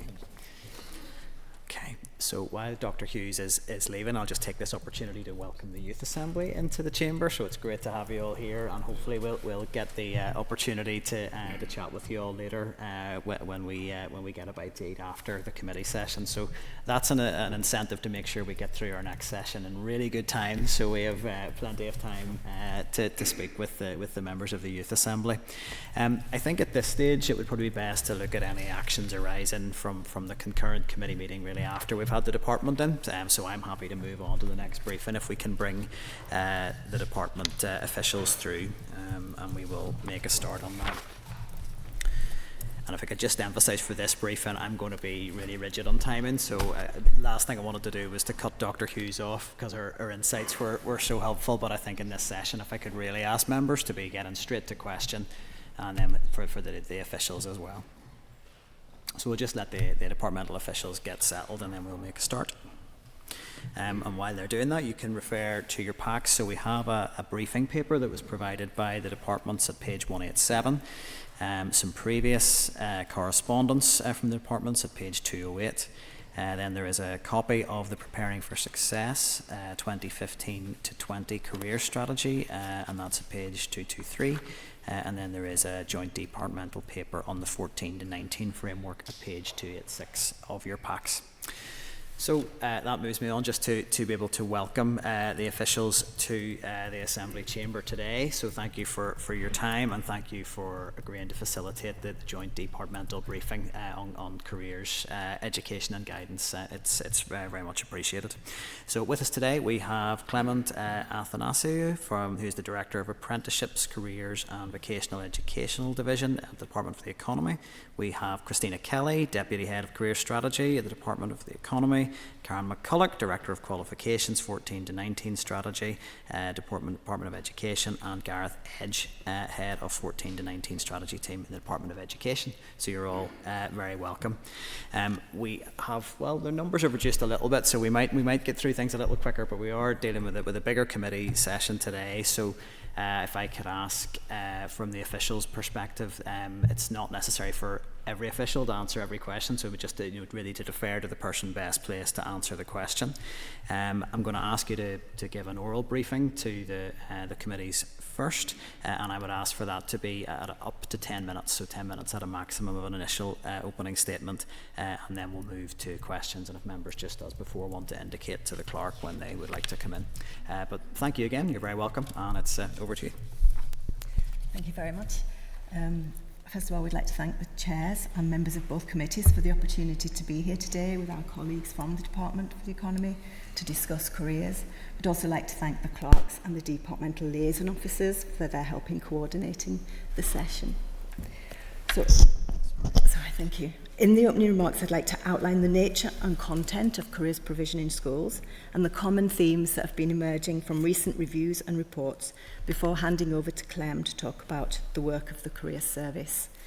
At the outset, I just want to mention that our ministers have met to discuss careers, and that following this meeting, we have been tasked to work collaboratively to develop a joint programme of work, and Clem will say a bit more about that in a moment. So the goal of ensuring that young people have the skills, knowledge and understanding to be effective career decision makers is an enduring one. The increasing choice of career, education and training pathways available to young people and projections that citizens will change jobs several times in their career means that it's more important than ever that young people develop key employability skills and receive high quality careers education and guidance. This starts in schools, where the boards of governors and principals are required to secure a balanced and broadly based curriculum which prepares pupils for the opportunities, responsibilities and experience of life by equipping them with appropriate knowledge, understanding and skills. Careers provision in schools sits within a wider landscape of connected legislation and strategies, and those most relevant to careers-related learning were outlined in the written briefing provided to the committee. Reflecting those requirements, the offer to learners in schools should include careers education, careers information, work-related learning such as work experience, work-based assignments, visits and enterprising activities, and opportunities across the curriculum to develop employability skills. Now we're looking at literacy, numeracy, digital skills, as well as decision-making, problem-solving, teamwork, managing information.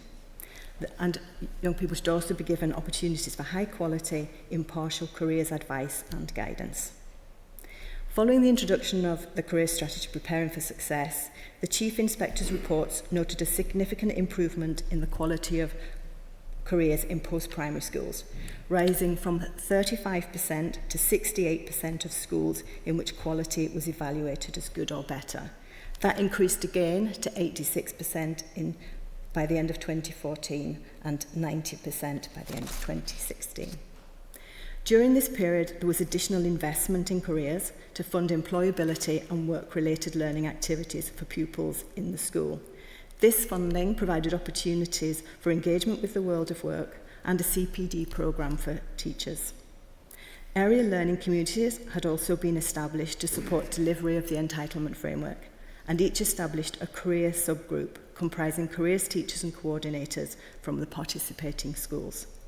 These subgroups aim to share best practice, develop joint events for their pupils, and work together on issues such as engaging with local employers.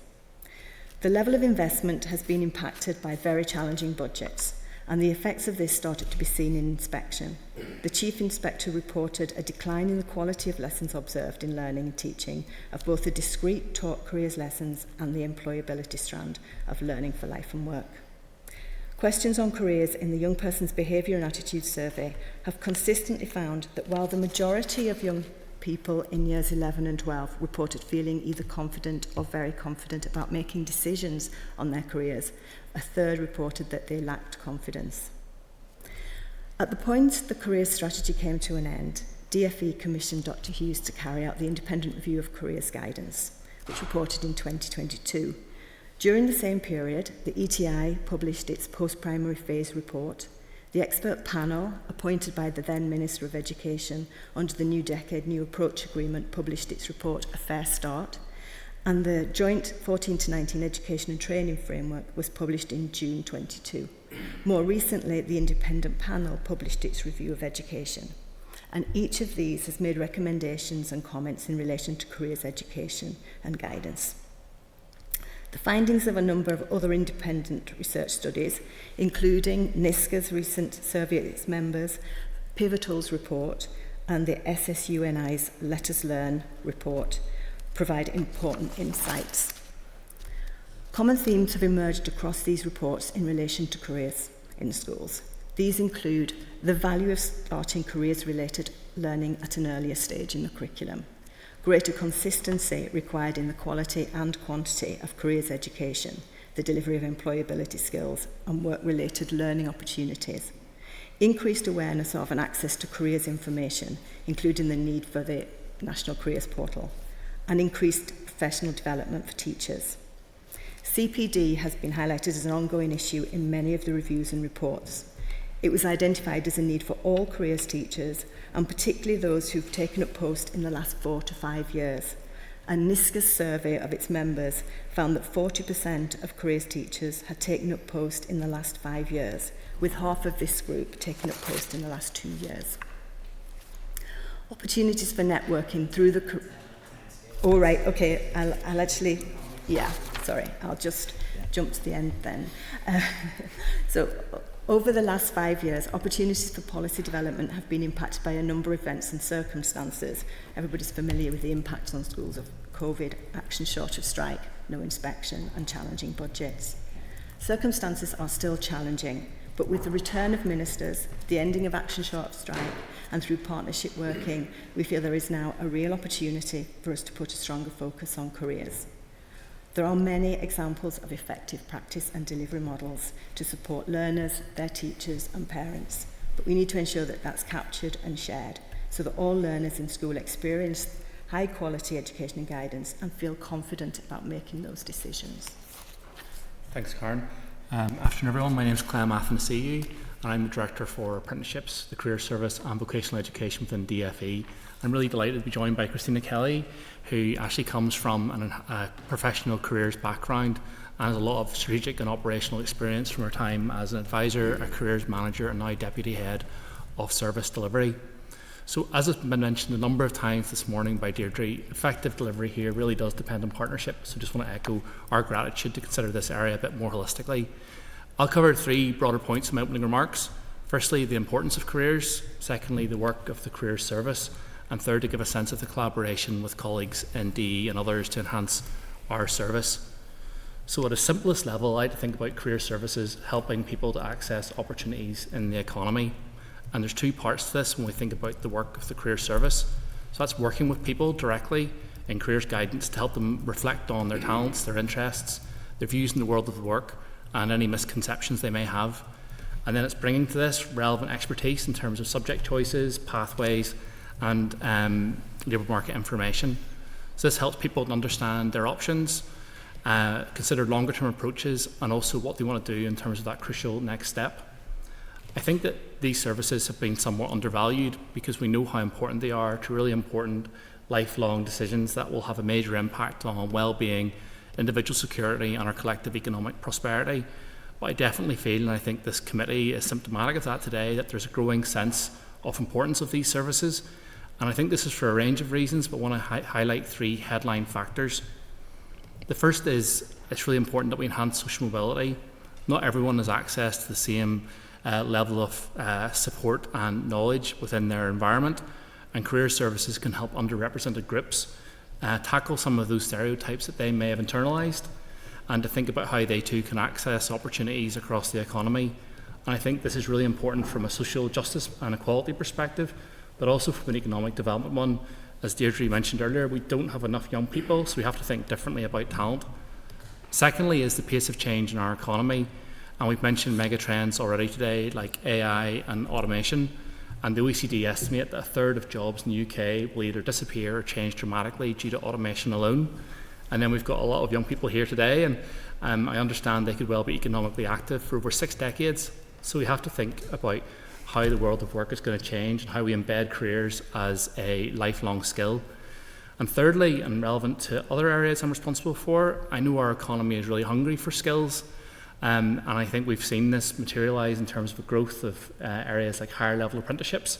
So this means there's a greater importance of ensuring that young people are more aware of the full range of options rather than the simpler transition points there may have been in the past. And I give a very brief overview of what the service does. As has been mentioned today, there is a wide all-age career system out there, and we work hard to collaborate with all partners, but we're responsible for the career service itself. So the service has an annual budget of 7 million as of last week probably, and this mostly goes to staffing costs. I want to unpack what we mean by a careers advisor, because we use that term quite a bit.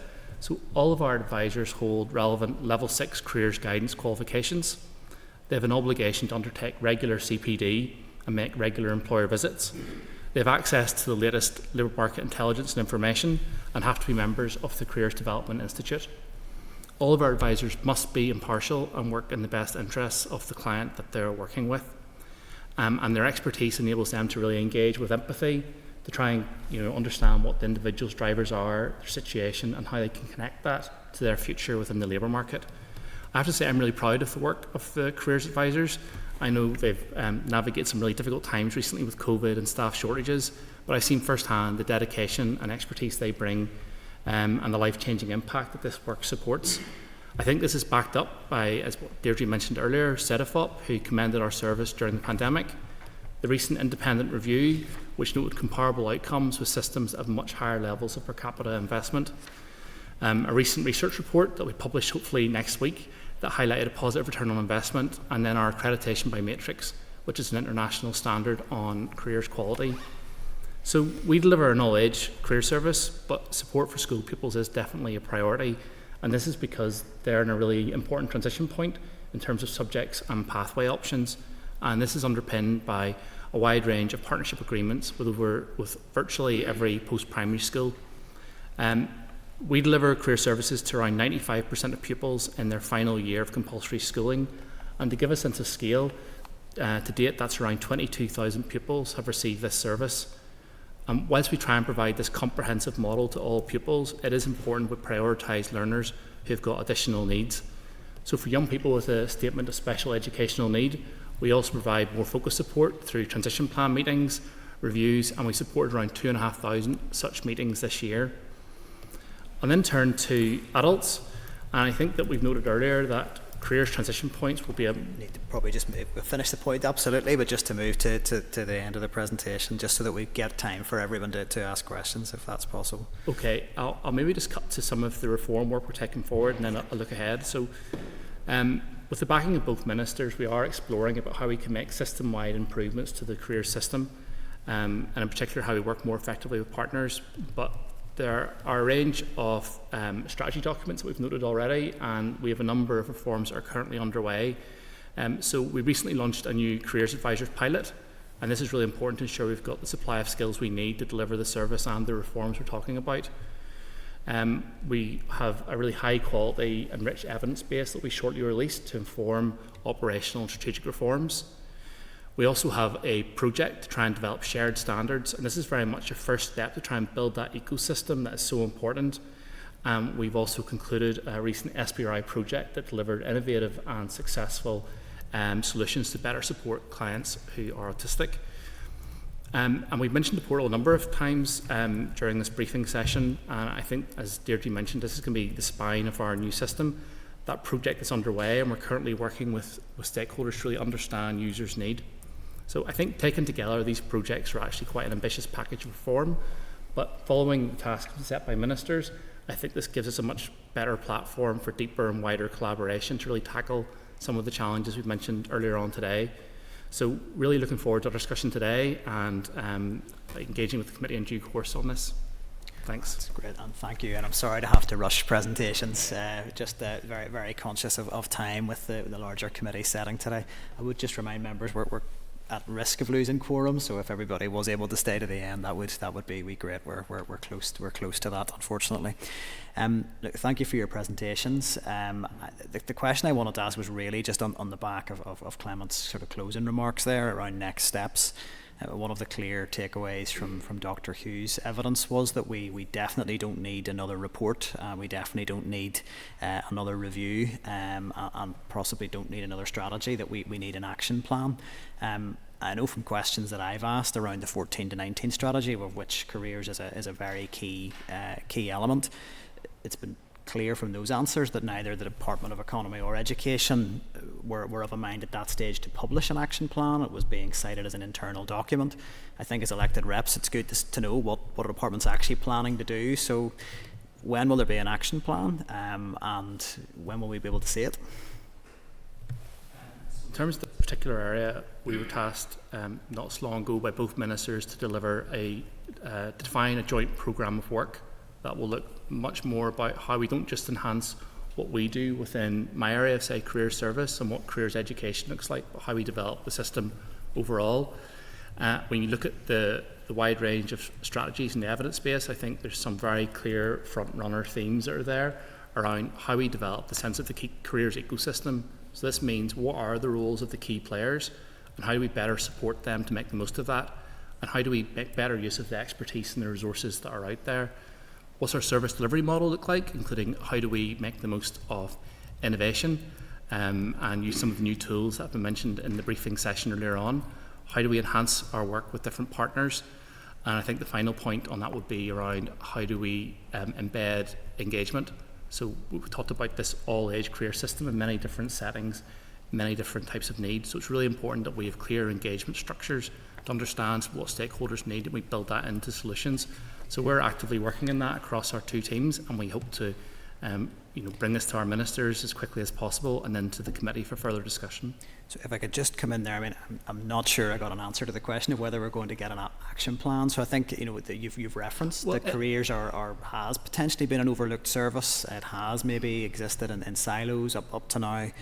Conscious that there have been many reports with a lot of recommendations that don't appear to have been implemented. I'll say the careers portal as an example. While it's encouraging to hear there is work ongoing, it has been a very long time coming. Aware of a lot of vacant posts in the service as well. So it's really just in terms of elected members, being able to scrutinise what's being done between the two departments. Are we going to be looking at a joint action plan between economy and education, and when will we see it? I wouldn't like to put a firm date on it, but it's something that we have prioritised between the work of our teams. We're calling it a joint programme of work because an action plan is a very distinctive thing, but some of these actions are already underway as well. But certainly there will be a document which sets out how we're going to collaborate across our departments to enhance the career system, and we hope to have that with you as soon as possible. Yeah, no, I don't want to get bogged down in terminology either. If a programme of work, an action plan, but something that we can hold the work, use to hold the work to account. I mean, as you said, Chair, we've got lots of evidence, and Dr. Hughes has talked about that. And we've got lots of potential solutions to the issues. So we know, for example, the evidence is saying careers, if it's going to be progressed, it has to be a priority for the school. We have to have a clear and effective programme. People have to know what that is, and they have to be part of developing it as well. So we are engaging quite a lot with people, through the NISCA, which is the Northern Ireland Schools and Colleges Careers Association, which brings all of the careers teachers together to try and work with them to develop things. So yeah, it's not going to be like a strategy, it's a programme of work to take things forward. And we will watch this space. I think Gary had indicated. Thanks, Chair, and thank you to you all, obviously, for coming along and presenting to us. And just on the Chair's theme as well, in respect of obviously the review which we have been discussing prior to yourselves. In terms of there's quite a number of, obviously the challenges are outlined, but also there's a number of recommendations that was published in 2022. Have those recommendations been assessed and costed? Have you looked at what would be the cost of implementing these recommendations? Have any bids been made to either department in terms of progressing them? But also in terms of, has there been any assessment done in terms of the particular recommendations as to those, obviously you'd have to have costed them, but those with low cost, but sort of that could have the maximum impact? So I just want to get your assessment, obviously, in the 2-year period that we've had since that's been published. I think, the recommendations are there and work has been progressed on some of them. For example, they're starting careers earlier.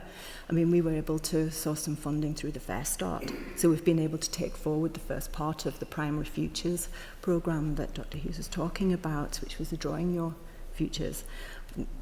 that did require funding. There are examples there where, for example, the work around the ALCs, that's something that we are trying to strengthen, not by necessarily more funding, but by bringing people into that forum so that the groups are working collaboratively and together. So we've got careers teachers and coordinators there.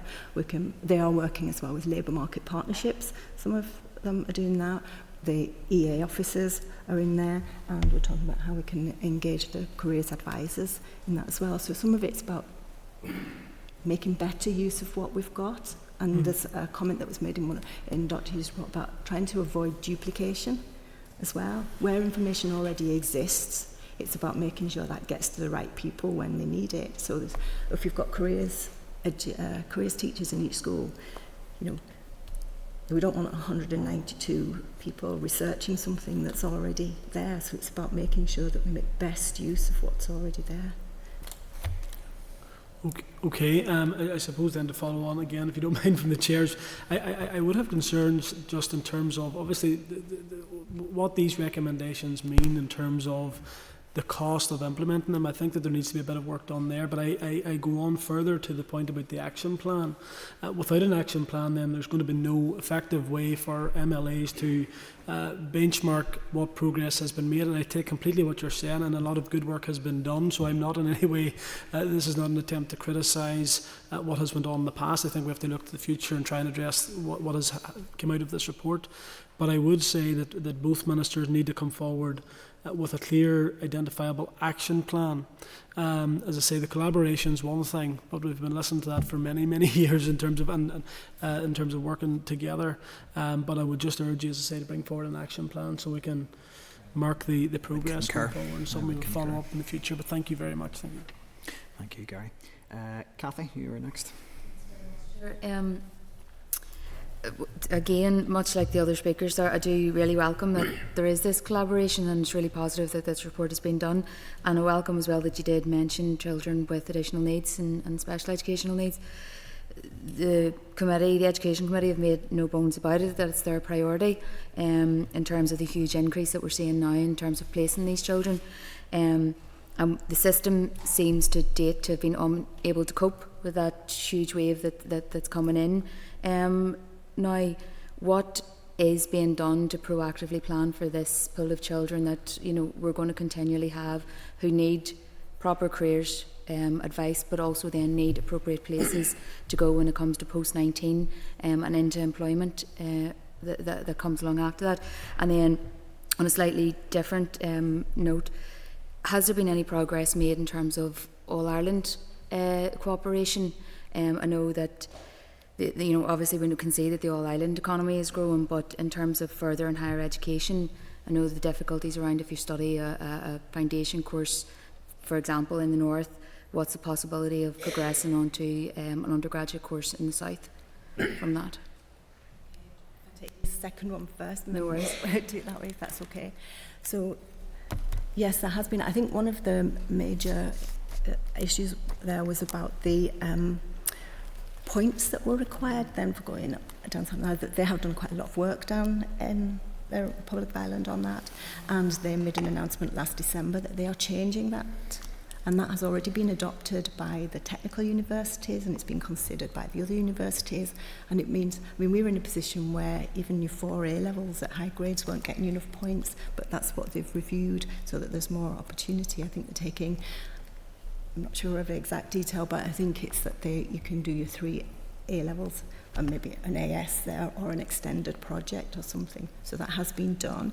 And then the the applications office people who manage all of that, we were at an event last week in the NISCA conference, and they came and made a presentation on that. And this was attended by about 150 of our careers teachers in school. So that information was available to them. They did an open session, and then they did an extra session to give more information on it. So that's in the pipeline. On the SEN transitions piece, as you'll know from engagement with the Director of Inclusion from the department, there is the end-to-end review, and SEN transition is one of the areas that has been looked at as part of that. And that there is a working group that's been established, and that includes people from Janice has probably spoken to you about it, but the Education Authority, Public Health, Department for Communities and Department for the Economy attends that. And they've recently conducted a survey of practitioners and parents to better understand what their experience is of the current process and to seek review options for potential solutions moving forward. So it is on the agenda, and again, working collaboratively with the range of policymakers, but talking to the people who are most impacted by it. I don't know if you want to say. Yeah, I'll be cover a couple of these points and pass across to Christina as well.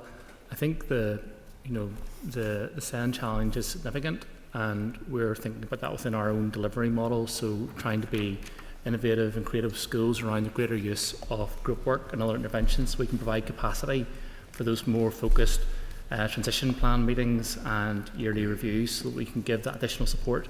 I know whenever I'm meeting with careers advisors, I often see the vital role they play to help what can be a really anxious time, but working out what that next step is. But Christina's actually our rep on the transition script, so maybe pass across, talk about some of the detailed work alongside the work we do around navigating the cross-border. Yeah, well, to touch on both, firstly for children with special educational needs, disability and health conditions, operationally on the ground, our careers advisors are working in all post-primary schools in Northern Ireland, including special schools, and also in the alternative education provision, which is the education other than at school. And we do have a priority focus. Mainly we work with Year 12 students because that's a key transition point for children after their GCSEs. But stepping back from that, we begin our work in Year 10 with children at the age of 14 who have a special educational need, where the school invite us to attend the transition plan meeting. And that's really a meeting with usually the child at centre, the parents, and it could be a multidisciplinary team depending on the nature of the disability or the special educational needs. So we contribute in Year 10 to... Is that entirely at the school's invitation, or is it just a set process that you attend as a matter of course? Is it the school's discretion? The school have responsibility for inviting us, and it's in the code of practice, and that code of practice is currently being revised and updated. But there's an obligation on the school to invite in the career service as the external, independent, expert, impartial contributor to the discussion. Portion actually do take up that. Yeah. Well, this year alone, this current academic year, our careers advisors, we know from our stats that we have attended 2,500 between transition plan meetings and annual reviews. The annual reviews take place in each academic year beyond Year 10, right up until the child leaves school, which in special school can be up until the age of 19. But we would continue our work with those young people, and in particular their parents, to ensure that they have the support and understand all of the career pathway and options that are open to children, and that they're prepared and planned for the next step in their career pathway, whatever that might be. And then in relation to cross-border work and cross-border partnership working, particularly in those border towns. So the career service operationally on the ground, we're based in 25 locations right across Northern Ireland. And we would find typically in Newry, Enniskillen, Strabane, Derry, the border towns, that there is a lot of movement, particularly across to the IT colleges like Letterkenny, Dundalk, Sligo, and we would work very closely with those organisations, the Atlantic Technological University. We ensure that our advisors are familiar with the Central Admissions Office, which is the alternative to UCAS for the South. And then increasingly it would be our experience that a lot of young people across the whole of Northern Ireland are considering university options across Europe, because there are a number of higher education institutions in Italy, France, Poland, all over, who teach English are in English, and also the tuition fees and the costs. There's a huge variation. So in the course of the guidance that we will provide to our clients, we will cover all of the options, again appropriate to the client, and that will include opportunities and career pathways and options in Northern Ireland, in the Republic of Ireland, and at times right across Europe. That's part of the work that we do.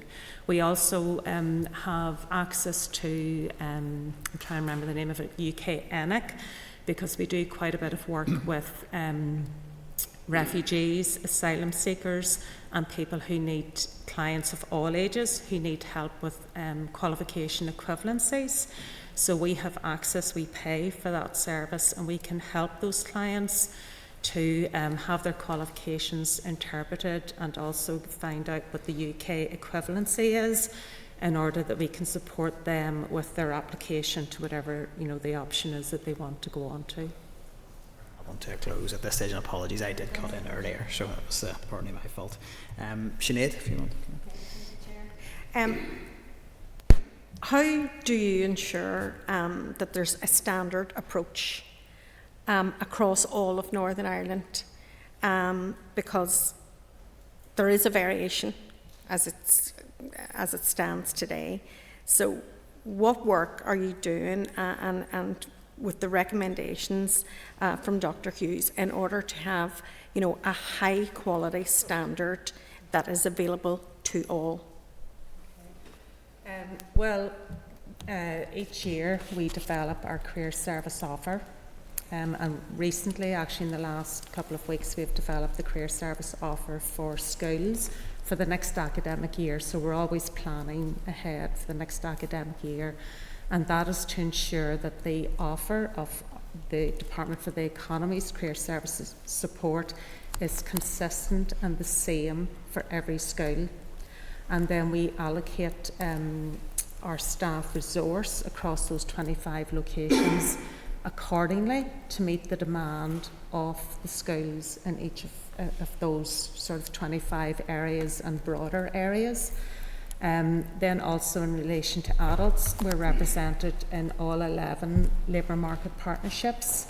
We're based in all of the jobs and benefits offices in terms of referrals from Department for Communities. So there's consistency of service offer there in relation to referrals from DFC in relation to adults who require support, and in terms of working with the labour market partnerships, which are based in the 11 district council areas. They run bespoke and dedicated employability initiatives that are local to each area, and our careers advisors in all of those areas, all of those 11 locations are represented on the labour market partnerships. So we have a consistency of service offer for young people in terms of our offer to schools. We have a consistency of service offer to adults, and then of course adults can also access our service, and indeed young people, through our careers web chat, telephony and email. I would just add into that sort of, May, I think, what your question is probably at the heart of what the Minister has tasked us to do. So there's lots of work within our own individual areas to try and enhance quality and standardise that.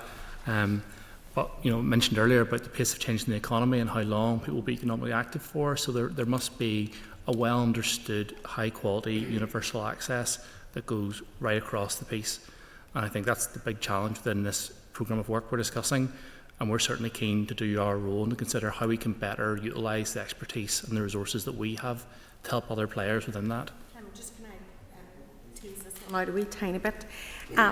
There is a risk now. I mean, it's great that both departments are working together, but there is a risk that you work at cross purposes and have done so in the past, and it has had a negative outcome, particularly in the standard, as I say, of careers advice. How can you ensure that the two departments and the two ministers are committed to the career development and career education and careers advice if they have different pools within their department? Because there is, undoubtedly. And I suppose, you know, would it not be best for one department to take the lead and have joint legislation to make sure that the outcomes are evenly distributed and there is no ministerial or departmental tugs? It's really, I mean, it's a difficult trade-off. If you think about like our career service, it looks towards education, but it also looks towards the economy and the labour market and the work of DFC. So I think it'd be very hard to find a single place to house it. I think what's unique about our career service and why I want to think about how we can use it a bit more effectively across wider partners, it is the only part of the system that does not have an agenda. So they will work with the client, understand their interests, their drivers, then they'll bring the labour market information and try and understand what's best for that client. So it uses the intelligence from the economy, but it certainly isn't driven towards a particular outcome. Could I just add? And maybe you can speak to this, Karen. I mean, one of the concerns I have, picking up from what Sinead's saying, is that schools have so much independence in Northern Ireland. They're really, really free. They can take or leave this service ultimately. They're not required to. So how then, even if you have, you know, an absolutely, you know, stellar grade A service that's on offer, if schools don't take it up, then there are going to be children in Northern Ireland that don't access it. And schools may have their own reasons, timetabling pressures, particular ethos or focus on how they do careers guidance. It is a concern. So I mean, I think it's a really key point of how we actually ensure all children and young people can access this. Or higher education as well. So there's lots of players with lots of agendas, and it's very difficult to see that coordination and collaboration without legislative direction. Do have partnership agreements, as Christine set out there. I think the way that we're trying to tackle it, that we're hoping to, is exactly as Clem said. So the focus has to be on that young person at the centre of it. So what we're thinking, if you have it set out as a young person, and then there's going to be in the primary school, Key Stage 1 and 2, through post-primary, and then going onwards, and that's where we kind of overlap a bit in parts of it. But there should be a clear framework as to what is the expectation, what should a young person receive at each point in that, and this then brings in, and not just what should that young person receive, but who should be delivering it, and where's the support and training for those people. And that's how we kind of want to set it out, so it's a commitment to the young person or the citizen at the centre of it. And then you get something like the careers portal, and it's, well, how can we use that tool to support all of that as well? So we're kind of, in a diagram, it's like this journey along, and being really clear about the expectation, what the outcome should be, and who should be doing it. It does come back to our discussion earlier. Well, we do need to culture. draw a line at this stage, because I know the Youth Assembly are waiting for us as well. So Sorry. apologies to have to cut that one short. But I think in terms of actions arising, which will have to be taken forward at next committee meetings, just due to quorum, that's certainly one to pick up on. David, you were looking to come in? Before I ask a question, I just want to pick up one thing that Kathy asked about the CO system. That's not accurate. There was a report done, that's all. There was no, so that fourth A level is still 25%, the value of the other three. It's something the department need to, the technical universities always give more to that fourth A level, so it's something the department really need to get on top of as well to create those opportunities. But you've said, so Northern Ireland's economically, our industries are changing, and coming from an economy point of view in this, and what you've said is teachers give the information and it has to be well understood, and you've referenced economic change, but what teachers or what practical experience or training are teachers given to actually deliver that on the new industries in Northern Ireland? This has been an increasing area of focus in the career service. We have an occupational information unit which really actively sources information, engages with employers, and that's translated into really high quality sectoral bulletins that are housed on NI Direct, but I don't think that they get enough focus there, and that's one of the opportunities the portal offers. I think when we map out that framework that Karen mentioned earlier, I think a key question is what support do those teachers need? As Karen mentioned, like most of them, a significant proportion, they've started that role fairly recently out of their education. They haven't had an awful lot of support or CPD, and we can look at the rich examples as Deirdre walks into the room again, like in Estonia, where there is a hub where all this CPD material is made available for teachers, and you can really make it much easier for them to deliver their role. Yeah, and I think when the survey that the NISCA people did of careers teachers was exactly that. They want training, especially for those newly appointed people. They want opportunities to network and find out what each other does in terms of their action planning and careers fairs and engagement with parents particularly as well. So looking for that, and they're definitely looking for more from employers as well. So the question then is, what is the department doing? You've told us what the teachers want, and you've told us what the kids or the young people want. We know what our industry wants, but what is the department doing to actually deliver that? Well, that's through this programme, this work programme that we're doing. So we recognise what the issues are. We know the potential solutions, and now is a real opportunity. We have ministers there who determine policy. We have action short of strike ended. Now it is a really good time to do it, and we've got some really good evidence. Okay, I just want to go slightly further then with that. I come from business, and I had an employee, and I'm going to call him Gareth because it could be any single one of them. But Gareth's a bricklayer, and he came through school. He's wearing a good salary. He's actually earning more than all of us sitting here, right? But he feels like a failure. Because that's how he was made feel through school. At all times, what delivery of careers advice at a very, very early age can actually allow Gareth to feel confident in himself and have the ability to excel in life, because that is the experience from school in the classroom from very early age in the careers process. In terms of curriculum delivery, so we have our entitlement framework, which really puts a clear steer on, that general and applied are equally valued. I mean, it is a requirement for schools to offer a third of their courses general, a third applied, and then the other third, depending on the needs of the learners. I think, of course, we've had we are going to do a survey, an omnibus survey this year with the schools, and ask more information about how the careers and everything are delivered, and what their model is for that, and what their work experience model is, to get a bit more information. But I think, as I said, there is kind of a cultural thing in there as well. And we are starting to hear differences, much more interest in kind of particularly the higher level apprenticeships and what potential there is there. And it's just about making sure particularly parents have that information to inform decisions, because they are a huge influence. I think in the young person's behaviour and attitude survey, I think it came out that 80% of young people said that was the main influence on them. You just I think there definitely is something about how we value skills, and that's been a long-term issue. I remember being part of an apprenticeship forum with international representation. I remember the Swiss contact said he was the black sheep of the family because he went to university and he wasn't picking up a skill, and that has implications for transitions, as Robbie was mentioning earlier. Whenever you are skilled and highly experienced in one area, how do you convert that? In other jurisdictions, you would say, here are my skills, and that would be understood. So I think there is a wider challenge there. I definitely think there's cause for optimism, though. I look at apprenticeships and I see how differently it is regarded. I get kids coming and asking me about how can I access apprenticeships. I see our numbers last year, 30% increase in APSNI, 39% in HLAs. So I think that's starting to come through.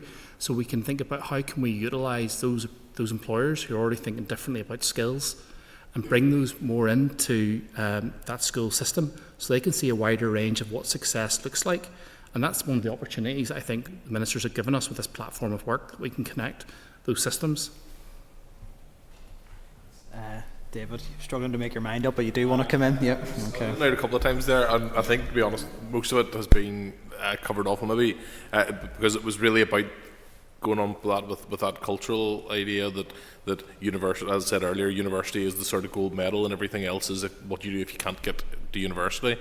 And I was going to ask, have we seen change on the ground? You just said essentially, yes, we are seeing a change, which is very positive and very, it's great to hear that.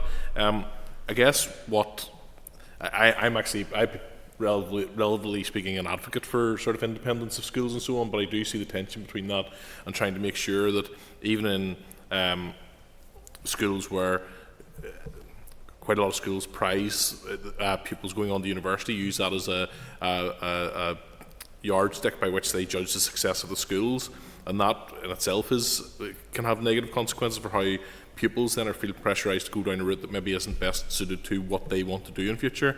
I suspect there's an awful lot of people, I expect I was one of them actually, went to university because that's just what you do. I picked a degree that wasn't leading me anywhere in particular, but was just something that I was good at, that I was interested in, and would get me a degree that I could go and get any general undergraduate job. What can we do in schools to ensure that at an earliest possible stage that children and pupils are aware of those other options, and that they are not substandard to universities, they're just different options, and that in many ways they can lead you into those careers in a better route than university necessarily will? From that school perspective, I think there is an important part there about engaging early with parents in this process, and we have seen some really good examples of that. So where a school has run a careers fair or event during the day, and then parents have come along in the evening, and the feedback we're getting is they're really well attended.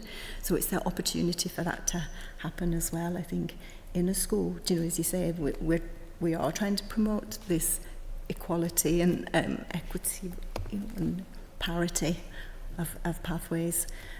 So parents is a really important starting point, and then making sure, I think that's why it's also very important that they do receive that impartial, independent advice from the careers advisor, so that's part of the diet of a good programme of work, careers work in a school. Yeah. And if I can just add to that, I mean, our careers advisors have been working in schools all this year. Every week there'll be someone today. Our focus in schools is to complement the careers education that the school has delivered, and to offer a range of different guidance interventions to support pupils to make them effective career decision makers, to take autonomy and control over their own career planning. And in the course of the work that we do, we are completely impartial. We are client-centred. It's personalised for each individual child, and we will cover all of the options that are available to that child if it's in year 12, which could be staying on at school, it could be leaving, going to another school, it could be going to a further education college, into Skills for Life and Work, an apprenticeship. We cover all of the options, and they are individualised to each child, and that's our job. And the advice that our advisors provide is underpinned by robust labour market information, because we get all of the updates from the economists within the department. We have the bulletins from our team in COIU, and our advisors also undertake industry visits throughout the course of the year, where they go out into companies, into industries, into firms. They talk to employers about the work that's going on here, the type of people that employers are recruiting, the skills that they're looking for, the challenges that they're facing, and they bring that knowledge then back into the work that they're delivering directly to pupils. I just may add something final to that, and just to connect the question around cost to this, and I think this really shows you some of the opportunities which don't have big budget outcomes.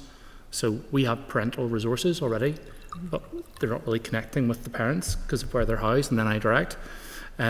We also are going to be developing new direct access channels to the portal so that everybody can source this information directly. I know from speaking with apprentices, they're really keen to be ambassadors and tell their story and to give people relatable examples that they can aspire to. And I think, again, UCAS has been mentioned a number of times. Most kids will have a session about this is how you navigate UCAS. We can provide the resources for this is how you navigate apprenticeships. I know I'm biased, but other similar pathways could have a similar type of session. So I think there's big opportunities in that area. I think the last indication I've got is Robbie. Thank you, Chair. I'll be as brief as I can. I'm just going to go back to the two questions. I'm going to put them in a different context that I give the doctor, if that's okay. So the first one is in regard to children with a special education need or a disability, or looked after children. And in regards to that, as Dr. Hughes says, a strategy isn't necessarily what we want. It's an implementation plan. But if we don't have targets and clear targets and ambitions for those young people, we've nothing to benchmark it on, and we're doomed to failure. Does this report include, or does the department intend to include, ambitious targets to increase the employability opportunities for those young people in the future? That's the first question, and the second question, and then I'll give over. And this isn't a poke, because I genuinely don't know. But this goes back to the point about transferable skills, and you've talked, Clem, and yourself about the careers advisors. Is that the right term? Okay. And it says in here the professional, but it also says most of them at postgraduate level. Are you saying that that's an indication of their professionalism? And is that the entry point to being a careers advisor? And then I'm going to challenge you to consider, is the department and is the civil service, should they not be the drivers that actually academic qualifications isn't the gateway, but actually what we're looking is those transferable skills? And I'm thinking particularly from the perspective of people who I've worked with who bring serious world experience, firefighters, prison officers, butchers, and that type of thing, and the multiplicity of that. But if you don't have a degree, you don't have the A-levels, so where's the civil service in this? Thank you. Element first, let me pass across to Christina and colleague Dave around the SEM work. So we're really excited at the moment about a new trainee careers advisor pilot, that we have the first new trainees started with us last month. And as somebody who's responsible for work-based learning and apprenticeships, it's wonderful to actually be an employer in this space alongside somebody who's just advocating but actually has no proper skill in the game. And that we took as an inclusive approach as we could to allow as many people to access that opportunity as possible. And we were really inundated with high quality applications from a wide range of backgrounds. So we have 6 people in at the moment, and they come from a wide range of backgrounds, lots of different skills and talents. And then they will do the formal careers qualification alongside their getting their experience over the next couple of years. So we've had a really positive start, and we'd be keen to see more of that. And in my apprenticeship role, I'm working with colleagues in DOF about how we can try and really advocate and make it simpler for wider areas in the public sector to take similar approaches so that we're getting the supply of skills that we need, but we're also making sure that those delivering those skills make the most of the full range of talents that are around rather than that narrow sense of what good looks like. Okay, and if I can just add to that, the qualification that the trainees are undertaking at the minute is the QCF Level 6 qualification, and there isn't a requirement to have a degree in order to undertake that qualification, but the qualifications that we stipulate, the QCF Level 6 being one, and other qualifications whenever we go to recruit externally, are the qualifications that are required by the Career Development Institute, of which all of our advisors are a member. And we want them to be a member because they are professions, and also we adhere to the Career Development Institute Code of Ethics in terms of the practice and the work that we do with clients. Is there an opportunity for paraprofessional learning to qualify for that level 6 at all? Do you know, a lot of people with a lot of experience will have a lot of experience but will not have the level 6 qualification that says, is there, maybe I'm asking the wrong. There would be, yeah. And it depends on the different learning providers that deliver. So at the minute, our trainees are undertaking the qualification with the Career Development Institute. They're one of the providers, but there are others. But having a first degree is not a requirement, and those institutions also recognise accredited prior learning as part of their entry criteria. Brilliant, thank you. And just, I'm very conscious of your time, Chair, but it's just to pick up on the point about measuring success. Yes, I think what we have to be really careful about is that whatever we're measuring is meaningful and actually drives improvement. And I think that's something we have to learn, because people will work to whatever it is we set. We have to make sure that's right, and I think that's where we need to work with all those stakeholders about what it is we're actually going to be monitoring and inspecting and reviewing. Didn't pick it up. So in terms of our workforce at the moment, it is underrepresented with people with a disability, learning disability.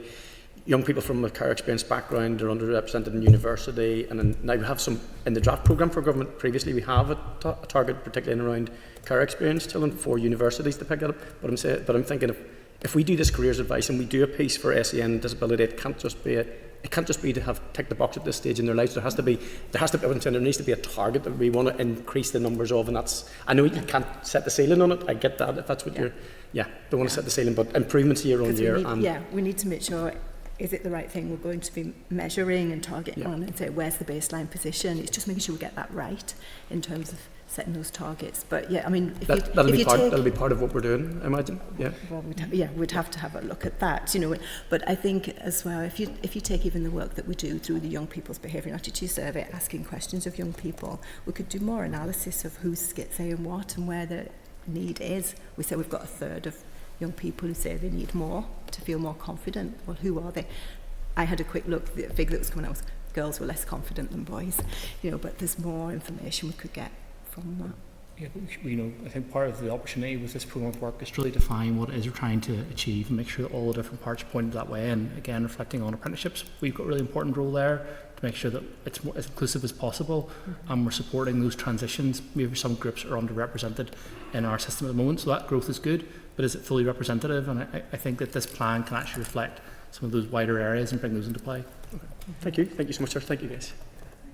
Conclude, I think, by saying in terms of the evidence session before we wrap up formally, I think there's definitely a theme coming through that both committees want something they can really monitor and really hold to account. A programme of work can be updated on, reported on, but it's hard to know whether it's actually delivering. And I think maybe we're getting bogged down in a choice of language, but I do think, given that there's just a very long history to this in terms of reports, reviews, recommendations not being delivered on, taking up what Dr Hughes had said is that we know exactly what good looks like. We know what it looks like, so it is time to do it. And I would just draw a little concern on the lack of a clear plan that's going to emerge from this.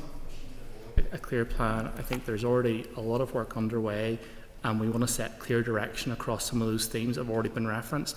But as I mentioned, engagement is going to be so important. So if we're going to support underrepresented communities, we have to have space within this work to engage with them and ensure that work can be updated in line with their needs. I think that there is a bit of evolution here where we want to set clear direction, but also provide that space for engagement and co-design.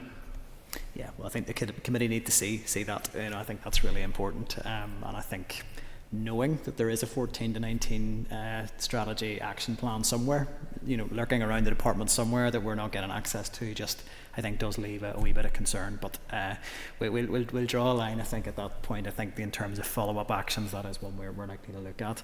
We really do appreciate your time, and again, facilitating the joint briefing from the two departments, and we've covered a lot of ground, so we appreciate your time today. So thank you, and hopefully it'll not be the last engagement with the two departments together. Thank you. Yeah. While the witnesses make their way out, that really there is usually what we would pick up here would be any actions arising, but we don't have quorum to make decisions. So I think through the two respective clerks, where we will pick up suggested actions, and the committees can agree on that, and we'll take that from there in terms of where we go next with this. So that moves us to item 6 of any other business. Are there any other items of business that a member wants to raise? No. And that then is item 7, date, time and place of next meeting, of which there is none confirmed at this moment in time, but there may well be one in the future. So I've just put the question that the committee meeting does now adjourn. Members agreed? Great. Thank you. Thanks.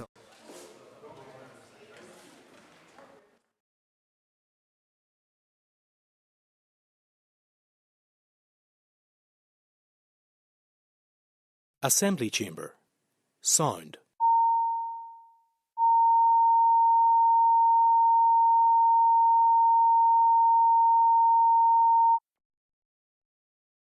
Assembly chamber. Sound.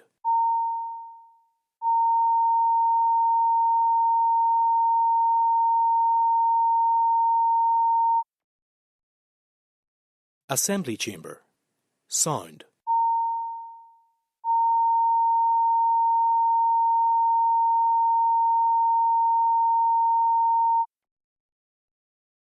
Assembly chamber. Sound.